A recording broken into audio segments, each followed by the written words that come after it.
Hey everyone, watching Paranormal M. How's it going where you are? Let me know what the weather's like where you live. Over here, it's been a mix of chilly and sunny days lately. It's not exactly perfect, but I'm still really happy just to be here sharing my paranormal experiences with you. Don't forget to subscribe and turn on notifications so you'll be the first to catch the newest videos.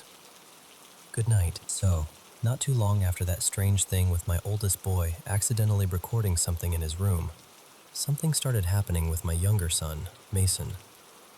He was about 4 at the time, maybe just a little older. There were several nights when I'd wake up out of nowhere to the sound of him screaming, not just crying, but truly terrified. His room was on the main floor, right near his older brother's, and my bedroom was all the way upstairs. So every time it happened, I'd be flying down the stairs in the dark with my heart pounding. Most nights, by the time I got to him, he was still kind of half asleep. I'd sit beside him, calm him down, tuck him back in, and by morning, he wouldn't remember much. I kept telling myself it was probably just nightmares, maybe night terrors, the kind of thing little kids go through. But there were 2 nights that felt completely different. One night, I rushed in and found him sitting straight up in bed, crying hard, fully awake. I climbed onto the bed, held him close, and asked him what was wrong. He looked right at me and said, "There's a demon in my room." I can still remember the feeling that hit me when he said that. My stomach just dropped. I asked him what he meant, hoping maybe I'd misunderstood, but he just kept repeating it, getting more upset each time. Then he told me something that honestly still turns my stomach when I think about it. He said the demon was lifting his head off the pillow and then dropping it back down. He described it so clearly, like it wasn't just some blurry dream. He kept saying it had happened again and again. And then he told me it was standing in the corner of the room. Of course I looked. I checked the corner, I looked everywhere, but there was nothing there. What made it even harder to brush off was that it didn't just happen once. It happened again. And after that, he would bring it up during the day too, not only in the middle of the night. Over the following weeks, maybe even a couple of months, he kept describing the same thing every time. The demon, the corner of the room, and his head being lifted and dropped back onto the pillow. I know children can have vivid dreams and night terrors. I know that. But the way he described it, and the fact that he talked about it later in broad daylight, when he was calm and fully awake, that really stayed with me. It shook me in a way I still can't fully explain.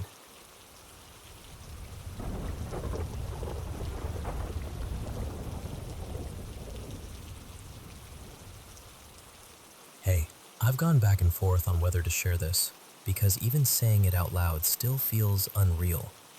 But it stayed with me for years, and I can still picture it so clearly. This happened sometime around the late 2000s or early 2010s. I was probably somewhere between 9 and 11. We were at this ordinary neighborhood park, the kind with a baseball diamond, a walking trail through a patch of trees, and some construction happening off to one side. Near the trail, there was this big round concrete tank or basin sitting by itself. It was the middle of the day, overcast but bright enough to see everything clearly. Nothing felt creepy or unusual. I was there with my mom, just walking like normal. A couple of older ladies were ahead of us on the path, and they passed that concrete structure without reacting at all, like there was absolutely nothing strange there. Then, when my mom and I got to that same spot, I turned my head to the right for no reason I can explain. And that's when I saw it. There was something hovering just above the concrete tank, not standing on it, hovering. It was sitting cross-legged in midair. The figure looked almost human at first glance, but not really. Its skin was this deep bluish color, but not flat or solid. It had this strange layered quality, like there was movement underneath it, almost like light shifting underwater. I remember blinking, trying to make sense of what I was seeing, and then realizing it had 4 arms. Its eyes were yellow, sharp, and fixed directly on me the moment I noticed it.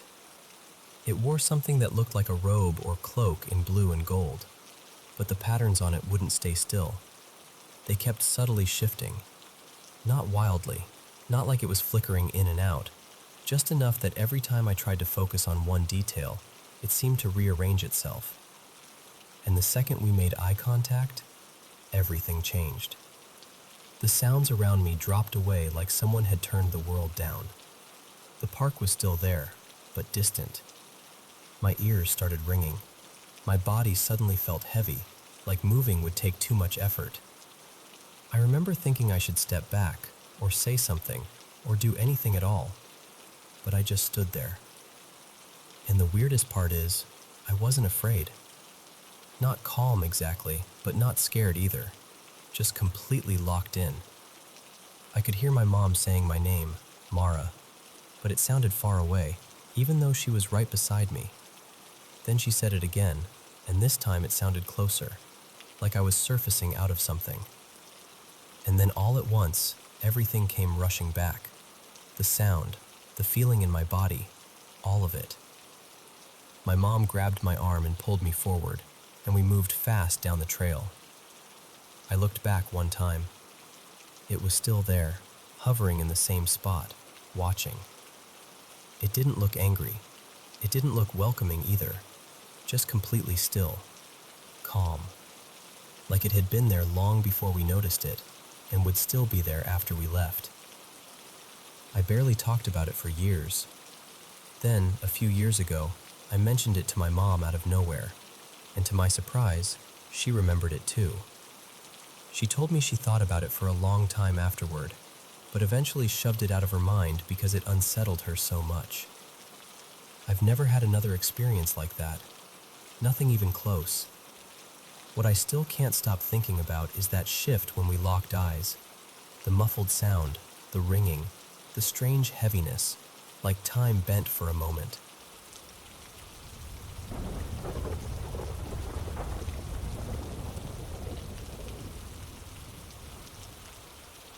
I should probably start by saying I'm 39 now, and all of this has unfolded over roughly the last 25 years. When I was a kid, my mom used to test what she called my intuition. She'd hold up playing cards and ask me to guess them.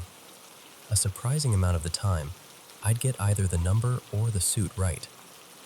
At first, it felt like a game, but over time, it started to feel like something more than that. As I got older, I began noticing things in the corners of my vision. Little movements, shapes that didn't make sense. The kind of thing you almost brush off until it keeps happening. Eventually, there was this presence I became so used to that I would actually say goodnight to it almost every night for several years. Friends hated sleeping over at my house. They all described it differently, which somehow made it feel even stranger. One would say it felt like something heavy was pressing on their chest. Another would say they just felt deeply uneasy, like they were being watched, and they could never fully relax enough to sleep. When I was about 18, I started trying to have out-of-body experiences. One night, I came incredibly close. I remember feeling this strange lightness, like I was peeling away from myself. And when that final sensation at the top of my head seemed to slip free, I panicked and snapped right back into my body with my heart pounding. That was around the time I think I had my first real encounter with what people might call a shadow figure. A few nights later, I fell asleep and felt like something was pressing down on my chest, crushing me. In the dream, or whatever it was, I remember shutting my eyes tightly and counting to 3 so I could force myself awake. Since then, there have been a lot of other experiences. Even now, completely awake and completely sober, I still catch figures out of the corner of my eye almost every day. Sometimes they seem to peek around doorways. Sometimes they dart past. Sometimes they look more like dark wisps or a blur of smoke that vanishes the second I focus on it. One of the clearest moments happened not that long ago while I was working from home. My bathroom sits at an angle from my office, and from the mirror beside the sink, I can actually see part of my desk and computer. One morning, around 10, I glanced into that mirror and saw what looked like a shadow person, about 6 feet tall, just standing there.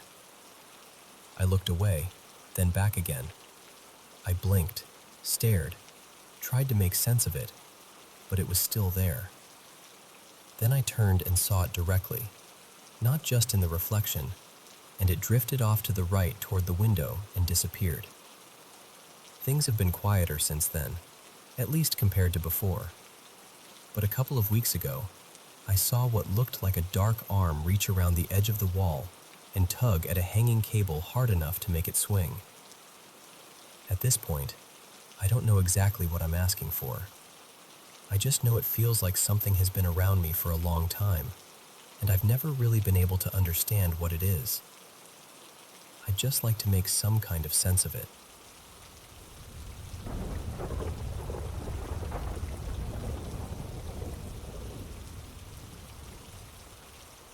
I've believed in the paranormal for as long as I can remember. Even when I was little, I was the kind of kid who would happily curl up and watch every ghost show I could find. I was completely fascinated by all of it. Over the years, I've had a handful of experiences that stuck with me, but this one has never left me. This happened when I was a teenager, probably around 14 or 15. My mom and I had gone with my extended family to Newport, Rhode Island, and we were staying at my aunt's timeshare, a place my family had been visiting for years. It was one of those familiar family spots that felt lived in and safe, which honestly makes what happened feel even stranger. My younger cousin, Mason, and I were sharing a room at the end of a short hallway. If you walked into the condo, you'd go straight down the main hall, turn right, and our room was the only one there. It felt a little tucked away from the rest of the place. On the second night, Mason was snoring so loudly that I couldn't fall asleep. I know for a fact I was awake. I kept shifting around in bed, turning one way and then the other, trying to get comfortable. At one point, I ended up lying near the foot of the bed, just staring across at him, annoyed because I'd already tried to wake him enough to get him to roll over and stop snoring.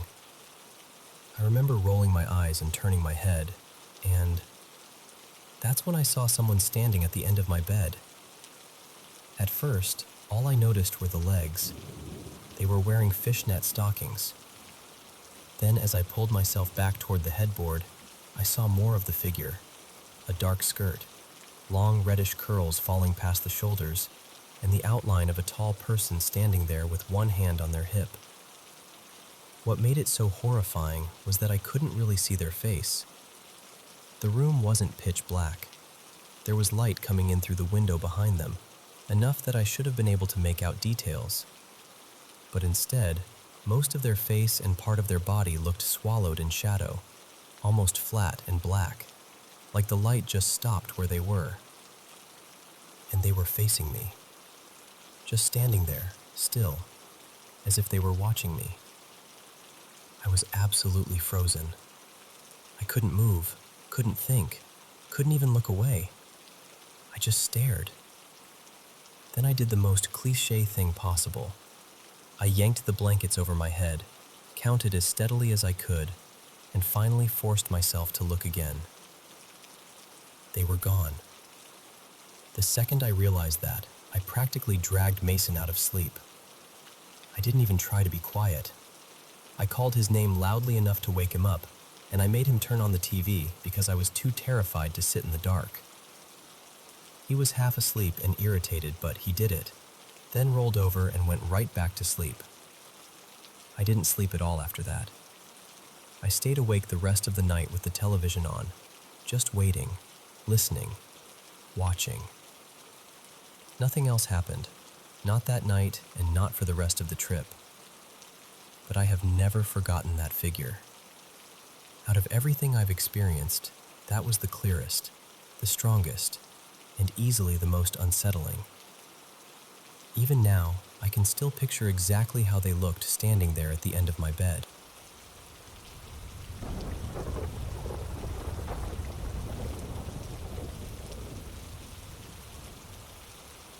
So, I've gone back and forth for years about whether to even tell this story, because the truth is, I still don't have a neat explanation for what happened. Even now, thinking about it gives me this weird, uneasy feeling. I'm not saying it was something paranormal, not for sure anyway, but I know it wasn't normal. And I know I didn't imagine it, because my girlfriend at the time, her name was Marissa, saw it too. This happened when I was 18, a little over a decade ago.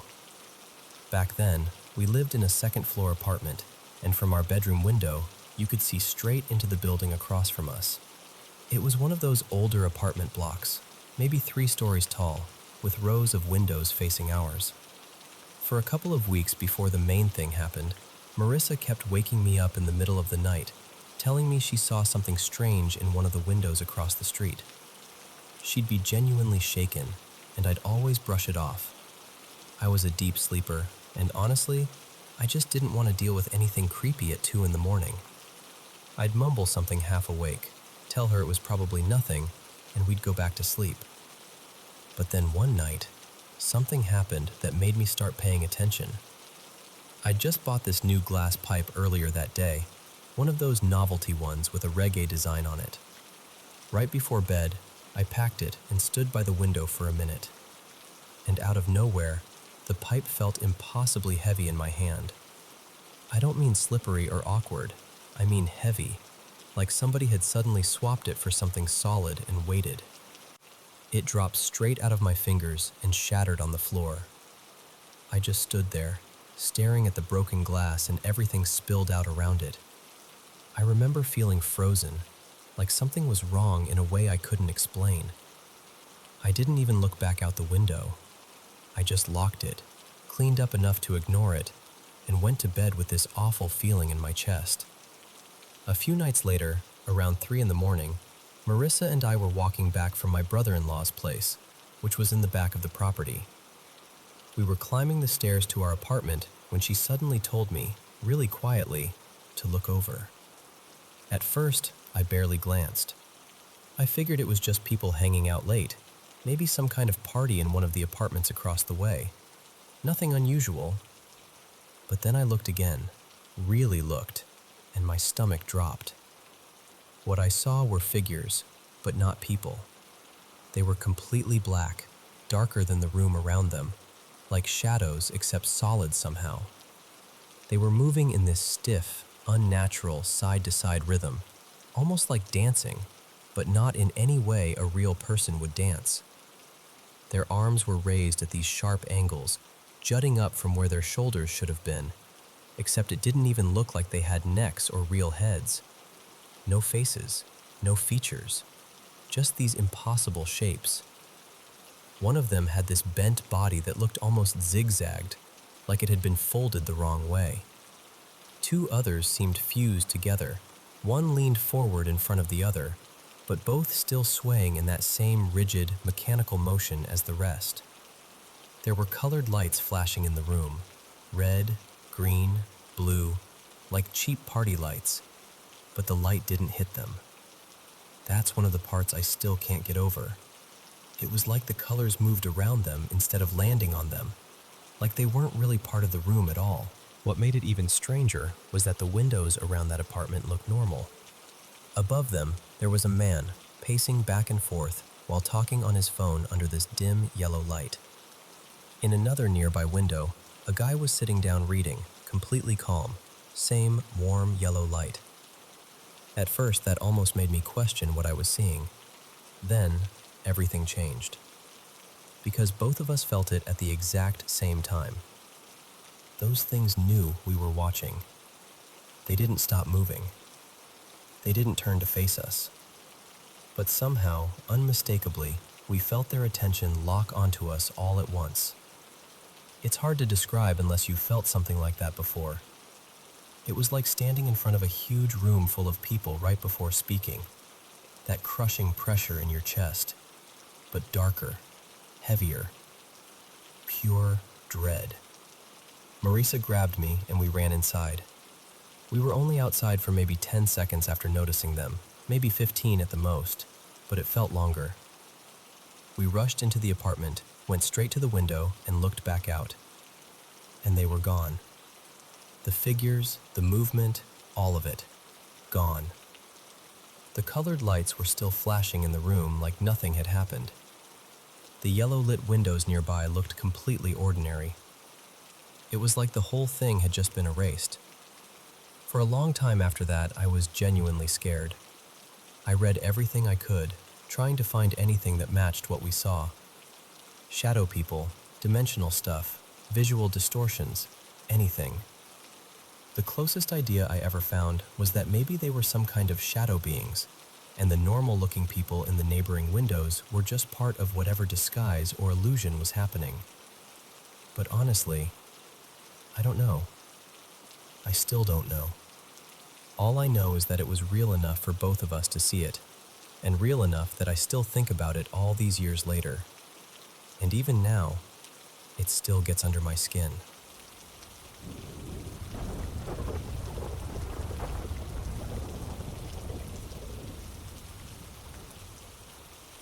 So this started a couple of years ago, when I turned the spare bedroom in our house into a little office and craft space for myself. It became my spot almost immediately. I'd sit in there for hours doing school assignments, working on little art projects, writing letters, or just watching something to unwind. And not long after I settled into it, I started getting this strange feeling that I wasn't alone. It was like being watched. At first, it didn't feel fully hostile, just present. Heavy, maybe. I tried to ignore it because I grew up being told that if you acknowledge that kind of thing, you give it more power. So I kept my head down and acted like nothing was there. But honestly, I think the effort it took to ignore it only made me more aware of it. After maybe a year of using that room, the feeling changed. It got darker somehow, more intense, and it didn't matter what I was doing in there. I could be focused on homework, making something with my hands, watching a movie, anything at all. The moment I got too absorbed and let my guard down, I'd feel it again, stronger than before. And even though I never really saw it in the usual sense, I started to know exactly what it looked like. It's like my mind could map it out from pure instinct. A tall, black shadow figure in the corner near the door. So tall it seems bigger than the room itself, like it has to hunch slightly just to fit under the ceiling. Not moving, never stepping forward, just fixed there in that corner, as if it's part of the wall. Flat in a way that's hard to explain, almost not fully solid. And all it ever does is stand there and watch me. Just me. It's never thrown anything, never made noise, never done any of the dramatic things people usually talk about. It's quieter than that. Worse, in some ways. It just stands there with this constant attention on me, like it's waiting, like it wants a reaction. I stopped spending time in that room around a year ago. Not because I was panicking or terrified to walk in, but because I got tired. Tired of feeling drained. Tired of that sensation at the back of my neck, like something was right behind me, breathing there, studying me. And sometimes, it doesn't even seem to stay in the room. I'll feel it in the hallway now and then, or when I step into the laundry area and reach for the light. Still never in front of me, never off to the side, always behind me, always just out of sight, but unmistakably there. Then last night, for the first time, it showed up in my sleep. Before bed, I'd been reading about witchcraft history, mostly the way it connects to women and folklore and all of that. I had a few books open online, added some to my cart, and watched a video about making protective bells for the home. Right in the middle of that video, the bathroom light started flickering. That light stays on at night for practical reasons. The porch light stays on outside, and the bathroom light stays on inside so nobody has to stumble around in the dark half asleep. The bulbs aren't even that old, maybe a year or so, and they've never flickered before. But this was strange. When I paused the video, the flickering stopped. When I pressed play, it started again. Pause, it stopped. play, it flickered. Eventually, I turned the video off completely and went to bed, telling myself it had to be some weird coincidence. Then around 6 in the morning, when my first alarm went off, I woke up from something that didn't feel like a normal dream at all, and it looked back. What really stayed with me was that I wasn't terrified. I wasn't frozen either. I just felt calm, blank almost, completely neutral. And as I kept staring at it, I could finally make out a face, or something like one. It was wearing a gray plague doctor mask. Not exaggerated, not theatrical. Just a plain, old-looking mask with a normal-length beak and these deep, black, endless eyes. That part is what I can't stop thinking about. Why is it so interested in me? I've never spoken to it, never confronted it. I've walked past that corner plenty of times, sure. I've talked about it, but I've never invited it in, never challenged it, never reached toward it in any way. A few other details might matter, I don't know. I collect crystals and old little trinkets, but I'm careful about what I bring home. I only keep things that feel safe to me, things I choose based on intuition more than anything else. We also have several cats and a dog, and I live in a trailer on land that's been in my family for decades. I don't know what this is, or why it seems attached to me, or why it finally crossed into my sleep last night. I just know it feels patient, observant, like it's been waiting for something from me this whole time. And honestly, I'd really appreciate any guidance at all.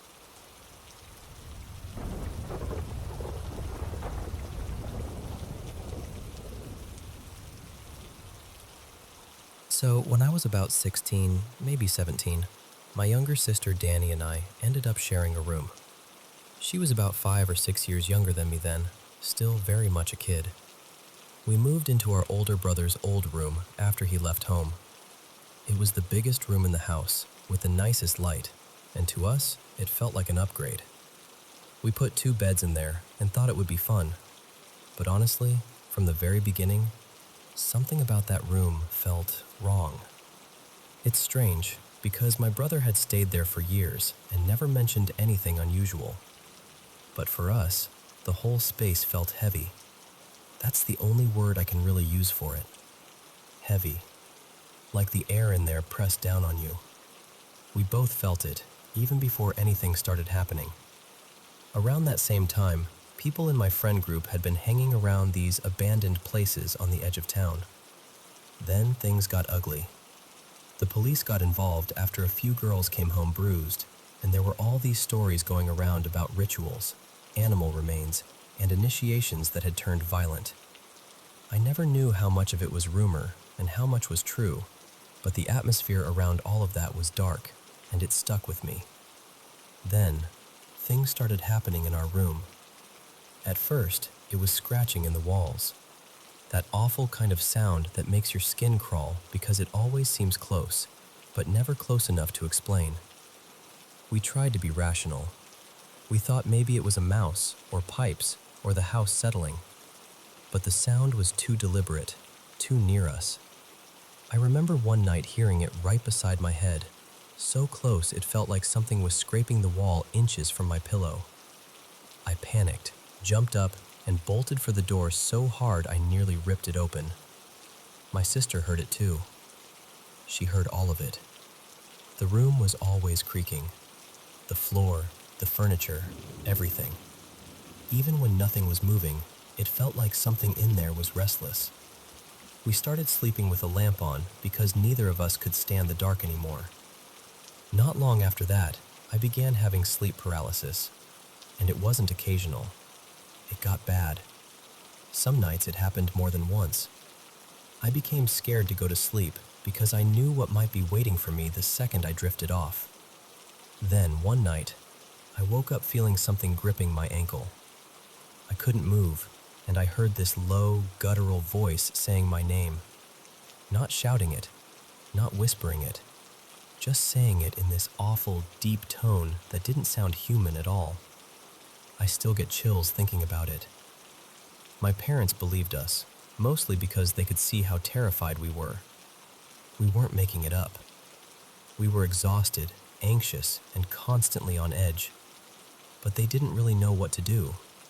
So after a while, we fell into this horrible routine of just enduring it, pretending it was normal, even though something unsettling happened in that room almost every night. And the weirdest part was that it was only that room. Nothing like it happened anywhere else in the house. One night, my sister was lying in bed when she suddenly ran out crying. She said something had pinched her hard on the back. When we looked, there were red marks there, clear ones. She was shaking.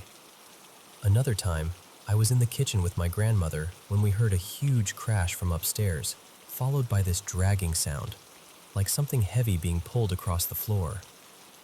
I already knew, somehow, that it had come from our room. We ran upstairs and found that a small bust of Jesus we kept on a shelf had fallen. But it hadn't just fallen straight down. It had ended up under a table, dragged across the floor in a path that made no sense at all. There was no natural way it could have landed there. Things kept happening after that. Different noises, different moments, the same awful feeling. It continued until I moved out at 19. And then, just like that, it stopped. The room went quiet. My sister stayed there by herself after I left and never said anything else happened. And for me, the sleep paralysis disappeared too. Completely. After all that time, after how constant it had been, it was just gone. I could finally sleep without dread. I felt lighter, calmer, like I'd stepped out from under something I hadn't fully realized had been crushing me. A few years later, the house burned down. My parents moved somewhere else, and eventually my husband and I rebuilt on the property and moved in. I was nervous at first, more than I wanted to admit. But nothing like that ever happened again. We've had a few odd things over the years, sure, but we always knew the reason for them. Nothing touched that feeling from back then. Whatever was in that room when I was a teenager, it never came back. And to this day, I still don't know what to make of it. I just know what it felt like to live through it.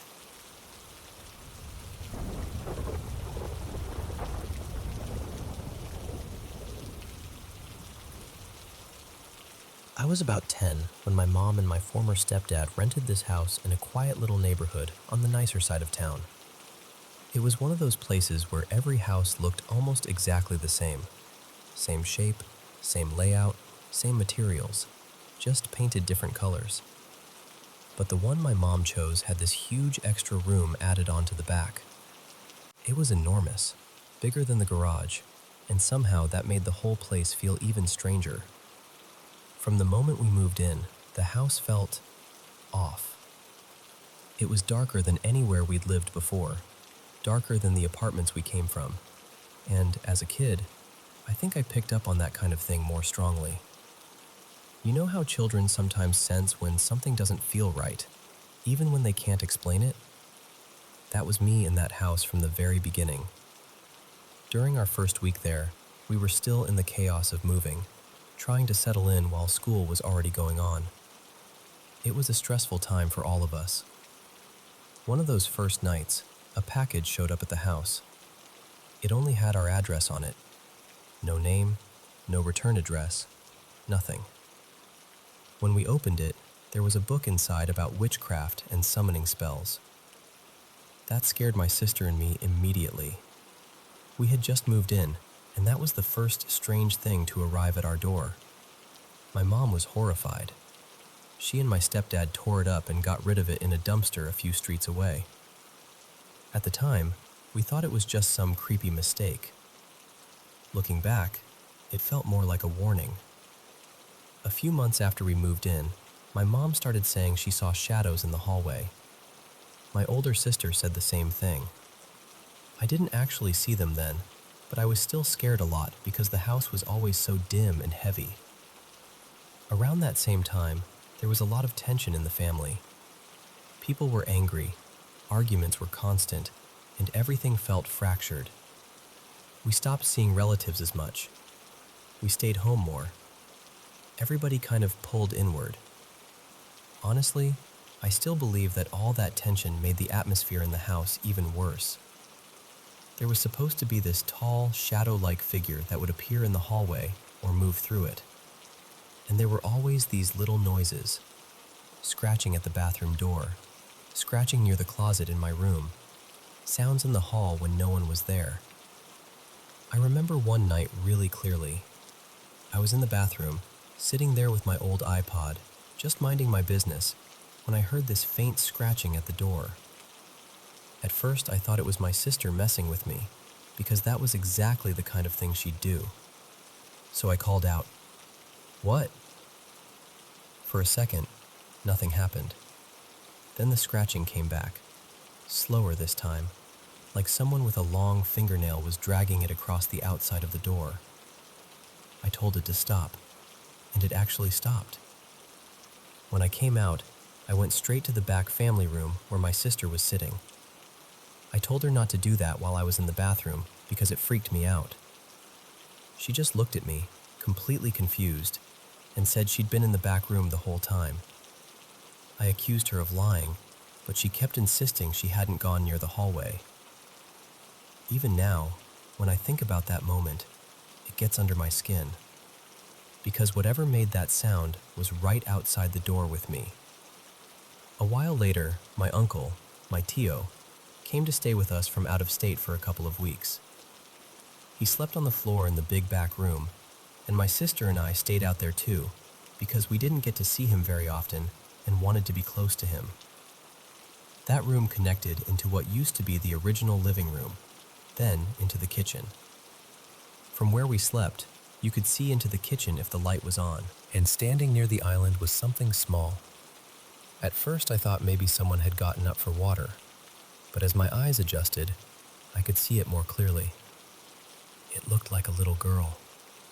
She had long hair and was wearing a white dress, but I couldn't make out a face. I froze. I remember wanting to scream, but I couldn't. My uncle and my sister were both asleep, and I didn't know what to do. I just pulled the blanket over my head and stayed there, trying to convince myself I wasn't seeing what I thought I was seeing. After a while, I looked again. She was gone. That was the only time I ever saw that figure, but it stayed with me. For years in that house, I had horrible dreams. Dreams about dark figures, demons, things trying to reach me while I slept. There were a few that repeated. One looked almost blue, with glowing yellow eyes and sharp teeth. Another was this long, shadowy shape with stretched out hands, and every dream with that one felt soaked in red. I was just a kid, and those dreams felt so real that even now I can still picture them. There were plenty of other things that happened over the years, too many to list one by one. My mom had her own stories. My sister did too. It wasn't just me. Then, after we'd lived there for a few years and were finally moving out, another strange package showed up. Same as before, just our address, no name, no return address. And inside was another book about spells. That was when some of the neighbors finally told us what they knew. Apparently, a couple had lived there years earlier. At first, they seemed friendly, normal even, but eventually things got bad. The boyfriend became abusive, the police were called often, and after a while there were parties, drugs, strangers coming and going at all hours. One neighbor said the girlfriend had gotten involved with occult stuff and had started practicing things inside the house. I don't know how much of that was true, and I can't prove any of it. But whatever happened there, it felt like something ugly had been left behind. The strangest part was that the house never seemed to keep renters for long. Families moved in and out constantly. People would stay less than a year and leave. After hearing that, I couldn't help wondering whether they had felt things too. Even now, after all these years, I still dream about that house. Not always the terrifying parts anymore. Most of the time it just appears out of nowhere, like a place my mind still hasn't let go of.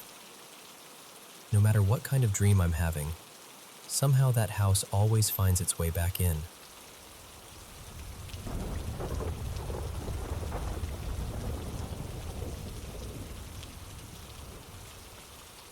So I've been living with my partner since early fall, and for the longest time, everything felt totally normal. Calm, cozy, nothing strange at all. But a couple of weeks ago, that changed, and I still can't really explain why. We have a newborn, just about 3 months old now, so I'm home with the baby most of the day by myself.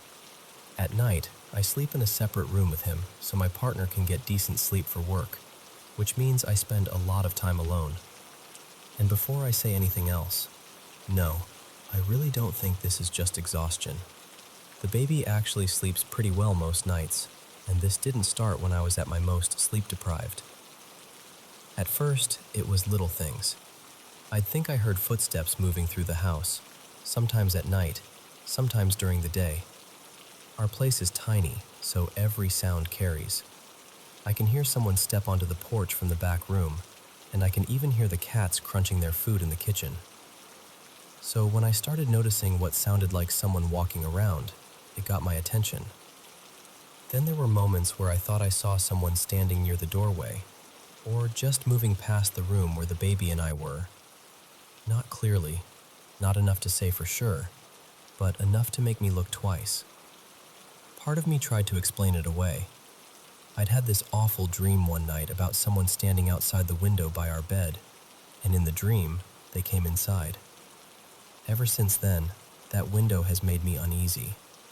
So I thought maybe my brain was just stuck on that, making me paranoid. But the weird part is, I never felt outright terrified, more unsettled than scared. And the cats never reacted to any of it, which made it easier to brush off. Then one night, I was lying in bed and heard a noise. I couldn't even tell you exactly what it was, just something that made me pause. Right after that, I was sure I saw my partner step into the room. I looked up, and no one was there. I tried to let it go. A minute later, he actually did come in. I remember looking at him in the dark and saying, "What?" And he just stood there for a second and said, "Never mind." I asked, "No, what? Did you hear that too?" And he said, "Yeah, what was that?" I told him I didn't know, and then he said he thought he heard someone say, "Hey." I immediately told him to stop because he was freaking me out. He kind of brushed it off and said maybe one of the cats made some odd sound, but I remember thinking, no way, that did not sound like a cat. The next day, though, he admitted that he'd heard it clearly. A man's voice, plain as day. He thought someone might actually be in the house, and that's why he got up to check on me and the baby. And that's what really got me, because he is not the type to get out of bed in the middle of the night unless something feels seriously wrong. That was the first time I told him I'd been hearing things too. The footsteps, the almost seeing someone moments, all of it. He tried to keep it light and joked that maybe we had a ghost, but a friendly one. He even said the energy felt calm, like maybe it was someone watching over us. One of our grandfathers maybe, keeping an eye on the baby. I wanted to believe that. I really did. But then a few days ago, it happened again, and this time it was broad daylight. I was in the kitchen making a bottle, just me and the baby at home, and I heard a man's voice say, "Hello," right near me. Not far away, not muffled, close. I turned around immediately, and of course, no one was there. The room was empty. I told myself maybe I imagined it. Maybe I misheard something outside. Maybe my brain filled in a sound that wasn't really a voice. But deep down, I know what I heard. My partner still isn't worried. He keeps saying that if it is something, it doesn't feel bad to him. But I don't know. That's the part that bothers me. What if something doesn't feel threatening at first? What if it's pretending to be harmless? I hate even saying that out loud, because I don't want to feed into it or make it worse. I barely even like thinking about it. The only thing that calms me down is the cats. They wander through the whole house like everything is perfectly fine, No staring into corners, no puffed up tails, no weird behavior. If they seemed upset, I think I'd be losing it by now. What makes this all feel even stranger is how sudden it was. I'd already been living here for months. I'd already been alone in the house during the day. I'd already been sleeping separately with the baby for a long time. And then, out of nowhere, this started. So yeah, I don't know what to make of it. Maybe there's a logical explanation. Maybe stress is doing something weird. Maybe it's nothing. But whatever it is, it feels real when it happens. And honestly, I just needed to say it out loud, because keeping it all in my head has started to make me spiral a little.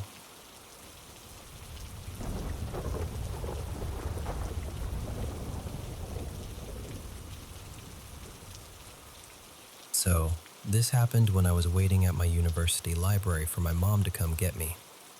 It was around 7:45 at night, and I was just sitting there quietly, cutting out some charts I'd printed for class, totally in my own little world. Then this young woman walked up to me and started talking about God. She said she was sharing her faith and telling people about her church. Now, I'm really not a religious person at all. Honestly, religion usually makes me uncomfortable.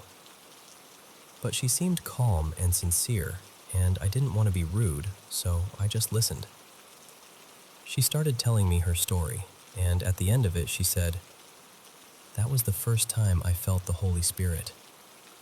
I was just trying to be polite and keep the conversation going, so I asked her, "What does that feel like?" And she looked at me and said she could show me right there. I said yes, mostly because I'm curious by nature. I'm not religious, but I do believe there's more to life than what we can always explain. So I figured, why not?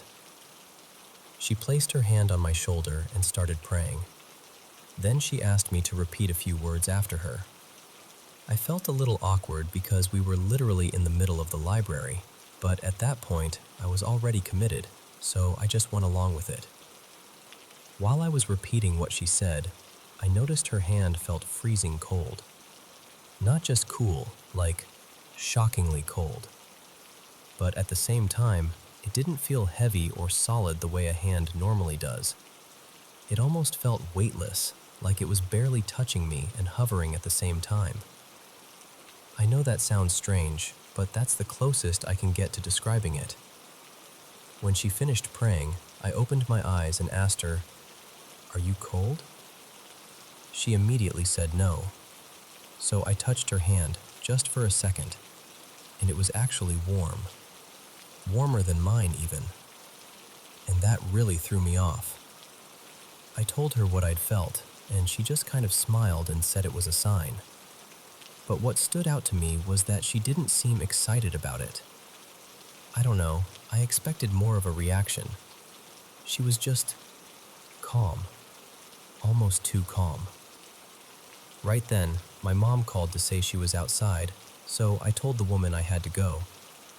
Before I left, she said, "If you ever see me here again, come talk to me." I started packing up my things as fast as I could because I didn't want to keep my mom waiting. And I mean, it couldn't have been more than a few seconds. Maybe 5, tops. But when I looked up, she was gone. I was sitting near the entrance, and the library was pretty empty by then, so I thought maybe she'd stepped outside. I looked around inside first. Nothing. Then I went out front and scanned the whole area, but she wasn't there either. I could see a few people farther off, people I'd already noticed leaving earlier, but not her. Nowhere. And that's when I started feeling off. My body suddenly felt heavy, like all my energy had dropped at once, and my head started to ache. Later, when I thought back on everything, a few details started bothering me. She didn't have a purse, no backpack, no phone that I could see. She was holding a few church pamphlets, but she never offered me one, which seems odd considering the whole conversation was about faith. And even after I told her I felt something during the prayer, she still didn't hand me anything or invite me anywhere. Another thing, She asked for my name early on and kept repeating it like, Maya, right? Every so often. But she never actually used it naturally in conversation after that. It felt almost like she was trying to make sure she remembered it for some reason, but I've never had an experience like that before. And my dad, of course, thinks I met a ghost. What makes it even creepier is that my university was built on land that used to be a military post, and people have shared all kinds of paranormal stories about the campus over the years. So, honestly, I still don't know what to make of it. I'm not saying she was a ghost, but I am saying I've never forgotten her.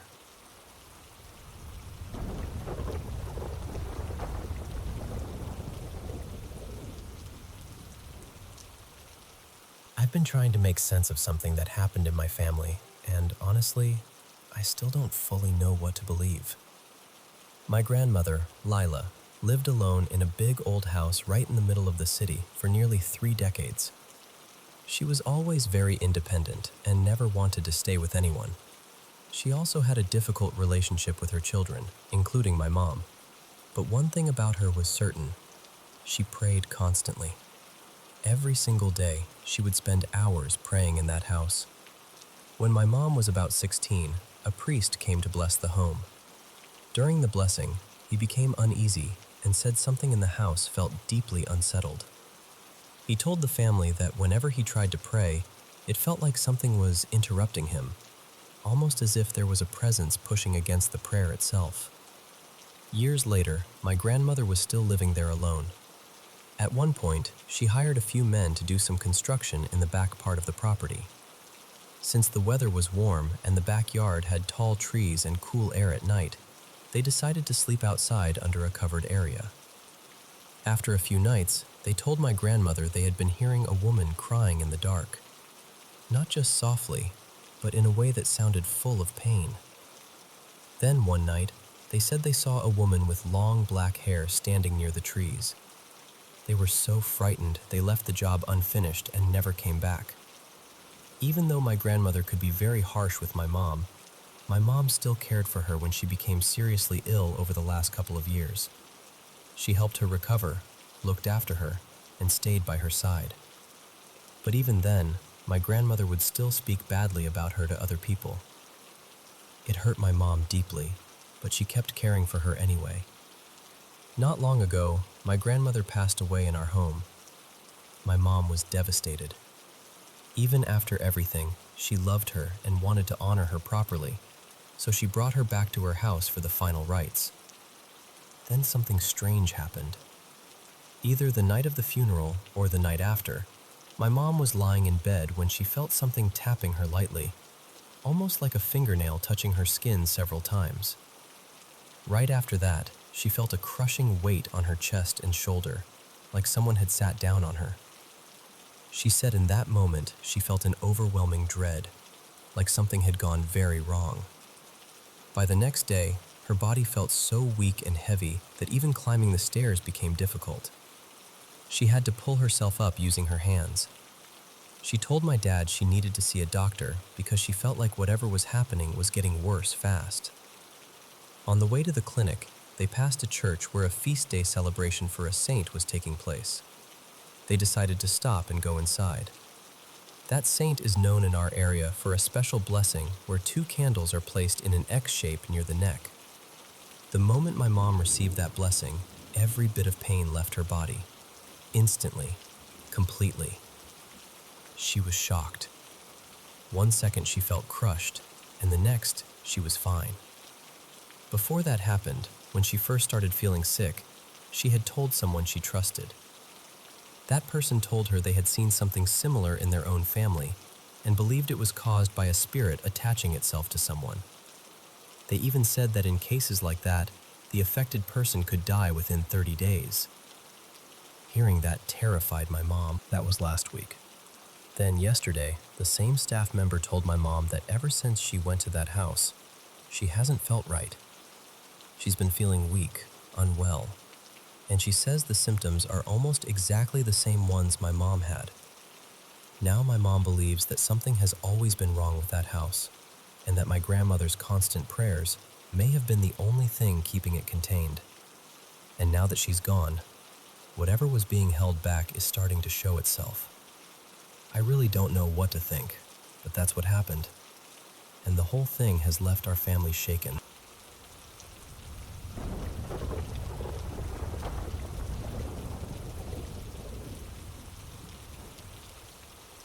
Last night I was doing a short NSDR session, maybe around 25 minutes, and somewhere in the middle, something happened that didn't feel like a normal thought or daydream. It felt more like I had stepped into something real. All of a sudden, I was back in one of the apartments I lived in as a kid. Not the very first one, but the place we stayed in for a few years. The one that still carries the strongest memories for me. What made it so strange was that I wasn't there as my younger self. I was there as who I am now, standing in that place at night. The building was always so empty back then. Hardly anyone lived there, maybe a few families at most. And the entrance to our floor always had this dim, shadowy feeling, especially after dark. It was never fully welcoming. It felt unfinished, silent, and a little unsettling in a way I could never really explain. I used to pretend it didn't bother me, but honestly, there were nights when I would rush through that hallway because it felt like something was there. And during this NSDR session, I didn't feel like I was remembering that space. I felt like I was actually there, standing in that exact dark entrance as the person I am today. Then came the part that really stayed with me. I had this strong sense that my younger self was there too. Not seeing me clearly maybe, but sensing me. Feeling some presence in the dark and reacting to it, running because of it. And the wildest part was this feeling that maybe I was that presence. Like somehow, in that moment, I was the thing that used to scare me when I was younger. Like I had slipped into an old moment and, for a second, became part of it. It wasn't crystal clear visually or anything like that. It was more about the feeling of it, and that feeling was incredibly real. Deep, strange, and honestly a little emotional. It felt like two versions of me crossed paths for a moment. Like time folded in on itself just enough for me to step into something that had already happened. I still don't really know how to explain it. It didn't feel like a dream. It felt more like I tuned into something that was already there, like I touched an old memory in a way that was somehow alive.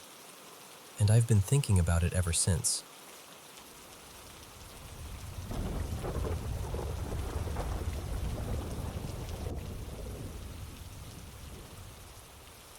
I want to start with a little context, because I feel like what happened last night makes more sense with the backstory.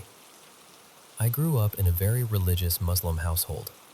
My mother has always been deeply devoted, and faith has been the center of her life for as long as I can remember. But for me, religion never settled into my heart the same way. Even as a kid, a lot of the stories and imagery frightened me more than they comforted me. As I got older, especially in my teens, I started questioning everything. I read more, thought more, and eventually came to the conclusion that I just didn't believe in it the way my family did. At first, that was a hard thing to admit to myself. It felt heavy, almost like grief, but over time, I accepted it. Even so, I've always had this strange respect for people who are sincerely spiritual in a gentle, compassionate way. I think I envy them a little. They seem to have this sense of purpose, this deeper meaning that guides them. And when belief makes someone kinder, more patient, more human, I can understand why people cling to it. For me, living without that has left this emptiness I can't really describe, and years of depression haven't exactly helped. On top of that, I've dealt with sleep paralysis for a long time. A lot of times I've tried to explain it away, but some experiences have felt so vivid, so invasive, that I honestly don't know what to make of them. I felt something grab my arm before. I've heard whispering right by my ear. I've had dreams where I'm dragged through dark places for what feels like hours. And over the past year or so, there's been this figure that keeps appearing. This tall, smoky, human-shaped shadow. The first few times I saw it, I was terrified. But eventually, because it usually just stood there watching me, and I'd wake up before it got too close, I almost got used to it. Not comfortable, exactly, but familiar. The last time I dreamed about it, I remember not panicking. It just sat across from me, completely still, like it was studying me. It never spoke before. It just lingered. And then there's something else. Sometimes when I'm home alone, I hear my name being called. A few weeks ago, I heard it in my younger cousin's voice more than once, which really shook me. That was one of the moments that made me think, okay, either I'm losing my grip on reality or something is seriously wrong. I'm not making any of this up. I know how it sounds. I really do. But whether or not I follow a religion, I've come to believe there are things out there that are dark and malicious. So, last night, my older sister and I ended up watching a video that had been recommended to me. One of those videos about sinister spirit encounters and how Christianity interprets them. It wasn't cheesy horror movie stuff. It was more historical, more serious, and somehow that made it worse. The narrator started mentioning names, reading old phrases aloud, and both of us got this immediate, unmistakable feeling that the atmosphere had shifted. It felt wrong. We turned it off before it finished and put on some calming background sounds instead, just to shake the mood. I actually fell asleep on the couch for a little while after that, and I was completely fine. Nothing weird. But when I went to my room, that uneasy feeling came back. I asked my sister to sit with me for a bit, hold my hand, and say a prayer over me. Maybe it was psychological, maybe not, but hearing sacred words, especially ancient ones, has always felt like it carries some kind of weight. I left my bedside lamp on. I remember that clearly. I also put on soft ambient music, and it was sometime around 3:20 in the morning when I finally drifted off. And almost immediately, I woke up inside a dream. So I let her guide me. We were walking through this enormous hallway, way too wide to feel normal, with low lighting and that awful hollow silence that large empty buildings have. Someone passed us, and I instinctively grabbed onto her arm tighter. Then my legs gave out beneath me, and I dropped to the floor. But the second I hit the ground, I was dragged backward. Not like I slipped, not like I fell. I mean dragged, suddenly and forcefully, across a long stretch of floor, like something had yanked me. I somehow managed to pull myself up, and my sister looked at me and asked, "Are you okay?" The way she said it chilled me instantly. She sounded too calm, too flat, too cold. My real sister would have been panicking, helping me up, asking 100 questions. And in that moment, I knew. I looked at her and said, "You're not my sister." And she said, "No, I'm not." Her face started to distort, like it was going out of focus, and I squeezed my eyes shut because I couldn't bear to look at her. I kept repeating to myself, "This is just a dream. This is just a dream. This is just a dream." I tried to force myself into a lucid dream so I could escape. I imagined a scene from a movie I love, something familiar, something safe. Suddenly I was there, inside that setting, and for a second I thought I'd done it. I saw the car, the street, everything exactly how I'd pictured it. But the person I'd wanted to see wasn't right. When he finally appeared, he didn't speak. He just stared at me with this intense hatred and raised a gun. I panicked and tried to make the gun fail, like changing the rules of the dream. But I knew I wasn't in control. So I forced the scene to change again, and suddenly I was floating through space. Stars, clouds of color, silence. It was beautiful for maybe 2 seconds. Then, I was slammed back into a warped version of my bedroom and thrown to the floor. That was when I saw it. The shadow figure. It was standing in the middle of the room, darker than the room itself somehow, with edges that looked like smoke or ash moving in water. It said something to me, but I still can't remember the exact words. It didn't rush me at first. It just seemed entertained, like it was enjoying how helpless I was. I pushed myself up, and it knocked me down again. I shut my eyes and tried to escape, tried to imagine somewhere else, and I ended up on a quiet street. There were two cats sitting on a set of steps, and I remember feeling this desperate hope, like maybe something gentle still existed in that dream. I crouched down and started petting one of them. Then I heard this low growl, and the cat under my hand changed. It became this horrible, raw mass of flesh. I can still remember the texture of it under my fingers. That moment genuinely made me feel like all comfort had been stripped away from the dream. Then I was back in my room again, on the floor, with that thing closer now. This part is what's really stayed with me. I said to it, "I'm not afraid of you." And it answered, in this warped, muffled voice, "Oh, really?" The conversation was in English, which is not even my first language, and for some reason that made it even more unsettling. I asked why it was doing this to me, but it ignored the question. Instead, it started flickering around the room. 1 second in the corner, then suddenly right beside me. I could barely stand. My whole body felt heavy and wrong. So I asked it, "What's your name?" It laughed. "I'm not going to write the name out. I can't. Even now, it makes my skin crawl." I was crying in the dream by that point, and I said the only thing I could think of. I told it, "I believe in God. God will protect me." And it came closer and said, "You know that isn't true. I know you don't believe." That sentence hit me harder than anything else because it felt like it knew exactly where to wound me. I kept repeating it anyway. I said every sacred phrase I could grab from memory, from different faiths, almost frantically, anything that sounded holy, anything that might push it back. But it didn't react with fear. If anything, it seemed almost amused. It came so close it was touching me, as if it wanted to prove that none of my words meant anything. Then it pushed me backward.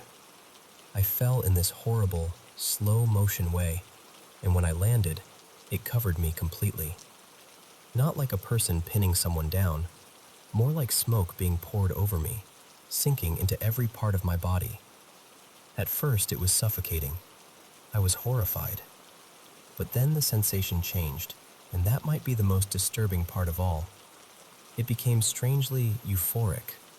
My own body reacted in a way that made me feel disgusted with myself. And it whispered, very softly, "I know you like this." It kept saying my name.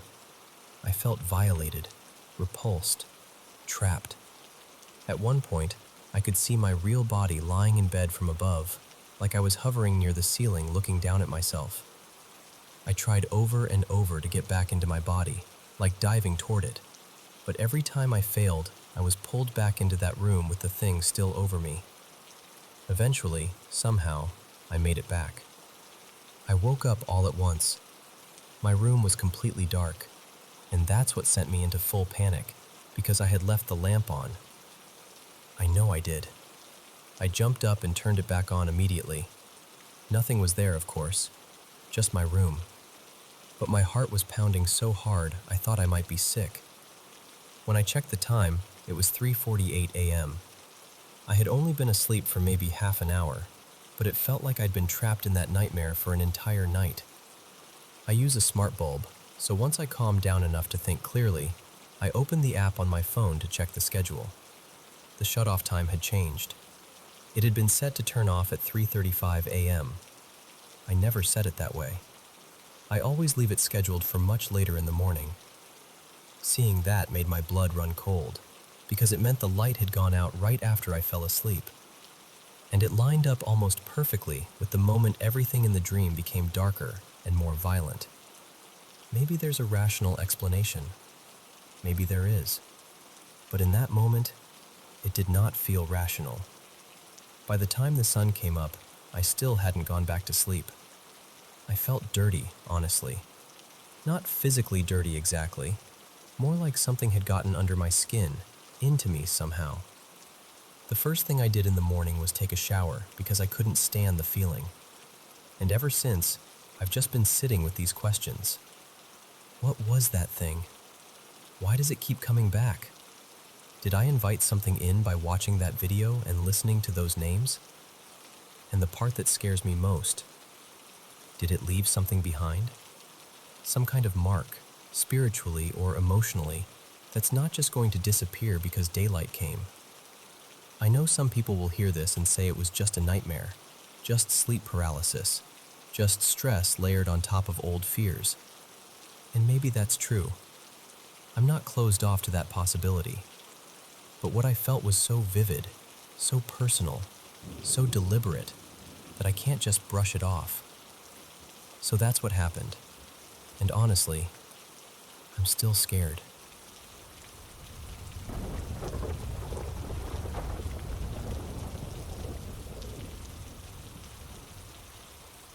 You know, when people talk about skinwalkers, a lot of the time the story gets twisted into something flashy or exaggerated. But from the way I first heard it told, it was always something darker, sadder, and far more serious than a campfire legend. Skinwalkers, as they were described to me, were said to be people from within the Navajo community who learned what's often called bad medicine. And the truly frightening part wasn't just the power people believed they had. It was the choice behind it. These were said to be individuals selfish enough, bitter enough, to turn against their own people and break sacred taboos in exchange for power. A lot of the details surrounding how they begin are kept secret, and honestly, that silence feels intentional. But in the stories I heard, their path involved acts so disturbing and unnatural that most people wouldn't even want to repeat them out loud. From what I was told, their behavior could vary depending on who they were before they crossed that line. But the one thing that stayed the same in every version was this: they were deeply self-serving. They didn't act for the good of anyone else. They separated themselves from the community, and whatever they became after that, it wasn't something people wanted near their homes or families. Most stories place them out on the edges of Navajo land, moving in the late hours, keeping to the dark, where the road ends and the open land begins. And the fear around them wasn't random either. People said their cruelty was most often directed toward the Dene themselves. What made the stories especially unsettling were the abilities people connected to them. The best known, of course, was shape-shifting. The teller I remember most clearly, an older man named Tomas, said that in many accounts, a skinwalker had to kill an animal, skin it, and wear that hide in order to take its form. But even then, the transformation was never supposed to be perfect. He described them as wrong somehow, the skin hanging oddly from the body, the limbs bending in ways they shouldn't, the eyes sometimes looking too human. That image stayed with me, because it wasn't just about becoming an animal. It was about becoming something close enough to fool you for a second, but wrong enough to haunt you after. And then there was the mimicry. That was the part that made people lower their voices. The idea that something out there could call to you in a familiar voice, could sound like someone you know, someone you trust, just enough to make you step closer. Some stories also said they could carry powders or curses meant to harm or poison, not always through direct attack, but through something quieter, more deliberate. And one thing I heard again and again was this: speaking too freely about them was dangerous, especially using certain names. The belief was that talking about them too openly might draw their attention, and that alone was enough to make people stop mid-sentence. As for where these stories belong, they were always tied to the Four Corners region, to places in Arizona, New Mexico, Utah, and Colorado. That's where the stories live, and where they make cultural sense. So when people claim they saw a skinwalker way off in some faraway place with no real connection to that history, it usually tells you one of two things. Either they're borrowing a name they don't fully understand, or they ran into something else entirely. And honestly, I'm not sure which possibility is worse.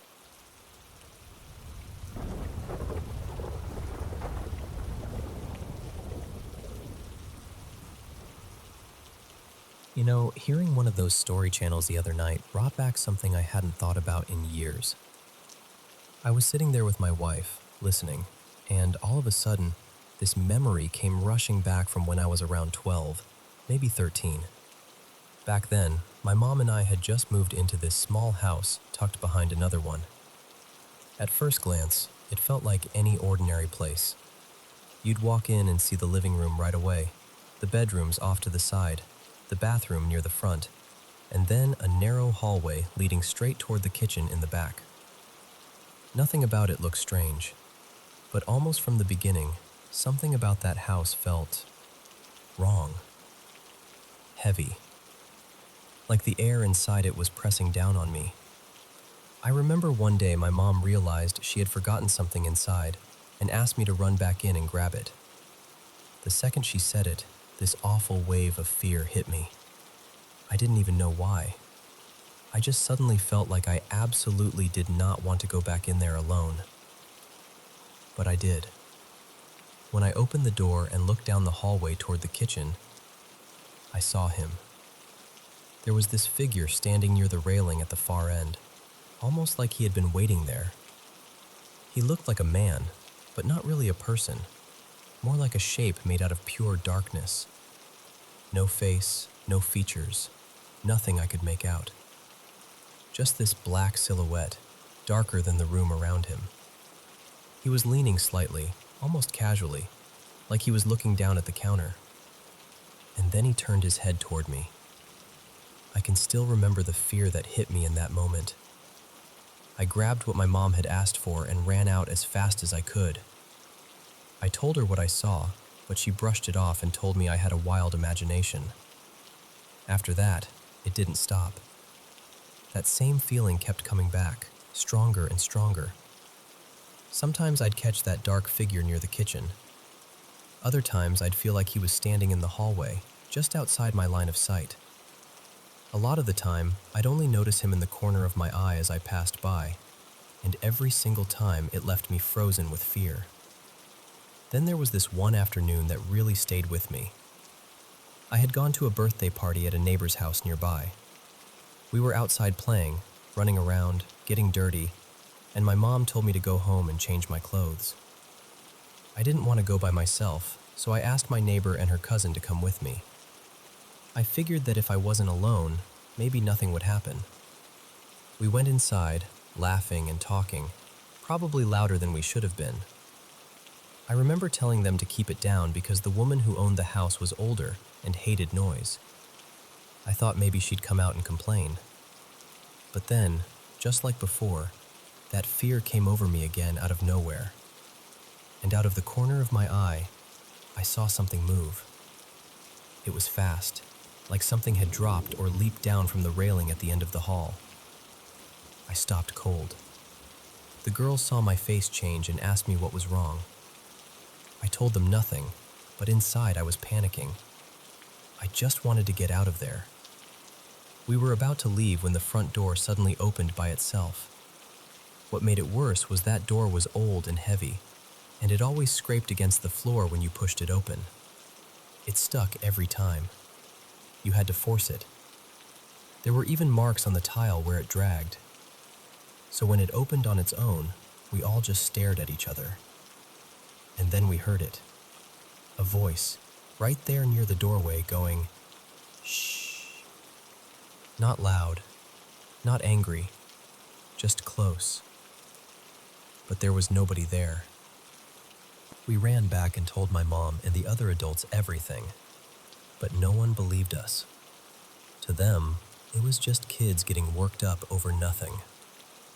We stayed in that house for a while after that, and honestly, whenever I had to be there alone, I avoided being inside as much as I could.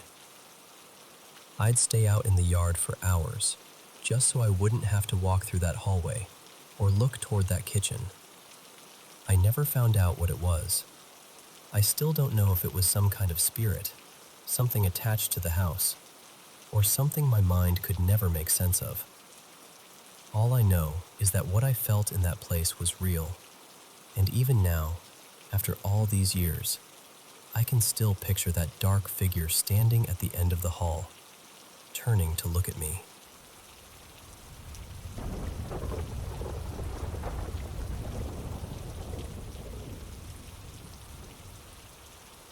Hey, I'm not going to share my exact age or anyone's real name, but this happened a few years ago, and I still think about it more often than I'd like. It was at a wedding in an old estate in rural Spain, a little outside Madrid. I was around 11 at the time, and back then, I kept to myself a lot. I was one of those kids who could be surrounded by people and still feel completely alone. I didn't really know how to fit in, so I usually just drifted off on my own. And honestly, strange things had already happened to me before that night. Things I could never really explain. People always said it was my imagination, or that I was mistaken, or that I'd seen something in the wrong light. But deep down, I've always known when something felt wrong, and I've learned not to ignore that feeling. The wedding itself was huge, probably well over 100 people, and aside from a few relatives and cousins, I barely knew anyone there. During the day, it was actually nice. There was a long table full of amazing food. Everyone was laughing, and I spent a while running around with my cousins. By the time evening rolled in, though, the whole place had changed. The adults were drinking, dancing, shouting over the music, just having the time of their lives. I didn't want to be in the middle of all that noise, so I wandered off to a quieter part of the building. Not too far, but far enough that the music sounded distant and muffled. I remember there was an old couch there, and I sat down with my phone, half distracted, messing around with some colorful bracelet bands I'd brought with me. The room felt dim and still. What stood out most was this small rectangular window set high up on the wall, maybe 8 feet off the ground. It was the kind of thing you wouldn't pay much attention to, until you suddenly did. Out of nowhere, I got this wave of goosebumps.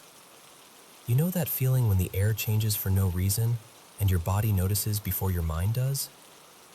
That's what it felt like. I tried to shake it off, told myself I was just tired. Then I looked up toward that window, and something passed by it. Not walking, not running. It moved too smoothly for that. It was like it glided across the opening. I froze. I didn't get a full look at the face, but I could tell it looked like a girl, or at least something shaped like one. I saw long, dark, perfectly straight hair, and something pale trailing behind her head like a veil. Her skin, or whatever I saw of it, looked almost unnaturally white. Not just pale, more like paper in moonlight. I told myself I had imagined it. I really did. I thought maybe I was overtired. Maybe my eyes had played a trick on me. Then it passed the window again. A second time. And that's when my whole body just dropped into panic. I started crying immediately. Not the dramatic kind, just pure fear, the kind that hits you before you can even think. I dropped everything, my phone, the bands, all of it, and I ran straight back toward the music and the crowd I'd been trying to get away from. I found my mom and a couple of my cousins and tried to explain what I'd seen. I was shaking, crying, barely getting the words out. But nobody believed me. They just smiled awkwardly, patted me on the shoulder, and treated it like I was telling some spooky little kid story. I've replayed that night so many times in my head. I'm older now, and I've tried to leave it in the past, to file it away as one of those things I'll never have answers for. Most days I can. Most days I can convince myself it belongs to another part of my life. Still, every now and then, it comes back to me. That window, that veil, the way it moved. And I can't help wondering when something unexplainable will happen again. Because if it does, I already know how it'll go. I'll be the only one who believes me.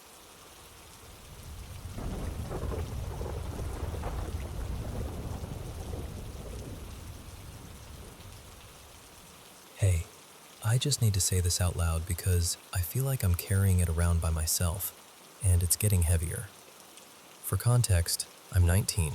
I'm from Nigeria, and that matters because where I come from, people don't always separate dreams from spiritual things. A lot of us grow up hearing that some dreams mean more than they seem, so when this started happening to me, it didn't feel easy to brush off. A few years ago, I had this dream that really shook me. In it, I was outside my own body, almost like I was watching myself from somewhere above, and there was this dark presence trying to force its way in, like it wanted control.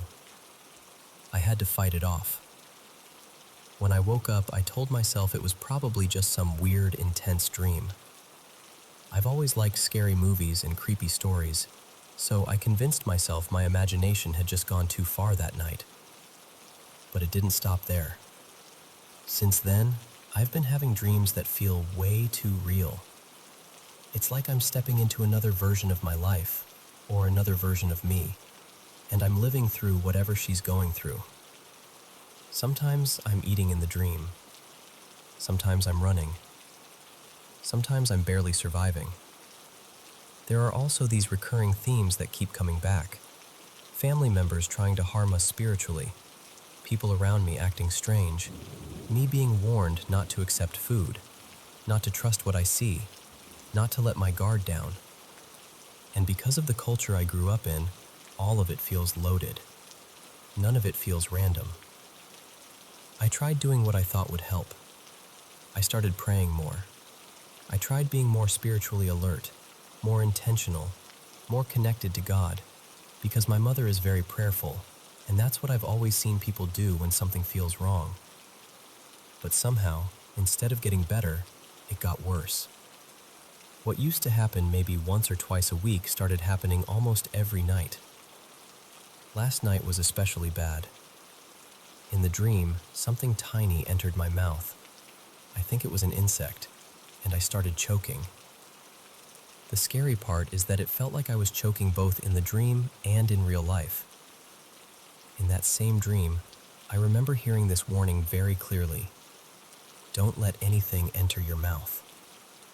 And while I was struggling, I saw two figures near a staircase, just watching me. One of them looked almost human, and the other had this unsettling shape to it. They were just sitting there, laughing, like my fear was entertaining to them. Then some stranger appeared and tried to help me, tried to get me to spit everything out, and for a moment, I woke up. Only for a moment. I fell asleep again, and this time my mother was there, offering me food. And even in the dream, some part of me knew I shouldn't take it, but I still did. Then the night before that, I had another one. In that dream, there were these women who wanted me to help them rescue another girl. It all seemed urgent, and I agreed, but after I helped, they asked me something terrifying. They wanted us to switch souls. I said no. Thank God I said no. Even in the middle of all that confusion, I knew enough to refuse. But again, there was food involved. Again, there was this feeling that everything came with a trap hidden inside it. I'm exhausted. That's the honest truth. It's gotten so bad that I've started dealing with insomnia. I dread nighttime now.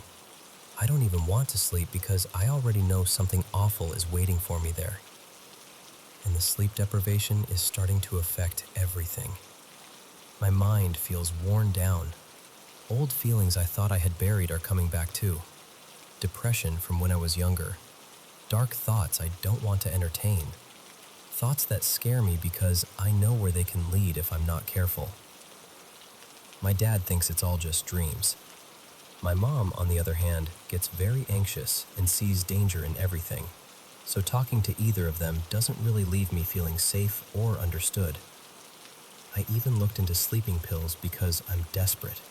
But one of the main side effects I keep seeing is vivid dreams and nightmares. And I honestly don't think I could survive anything more vivid than what I'm already experiencing. So right now, I feel trapped. Too scared to sleep. Too tired to function. and too overwhelmed to know what to do next. I'm saying all of this because I need help. I need relief. I need nighttime to stop feeling like a threat. Because every evening, when the sun starts going down, I can already feel the fear building in me. I start wondering what version of the nightmare is coming this time, what I'll see, what I'll feel, whether I'll wake up gasping again. I just want peace. I just want one night where I can close my eyes and rest without feeling like I'm entering a battle.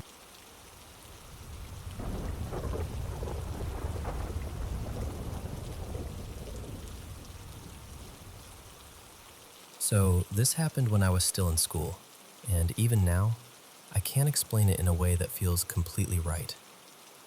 I was in biology class one afternoon, and our teacher had just finished the lesson.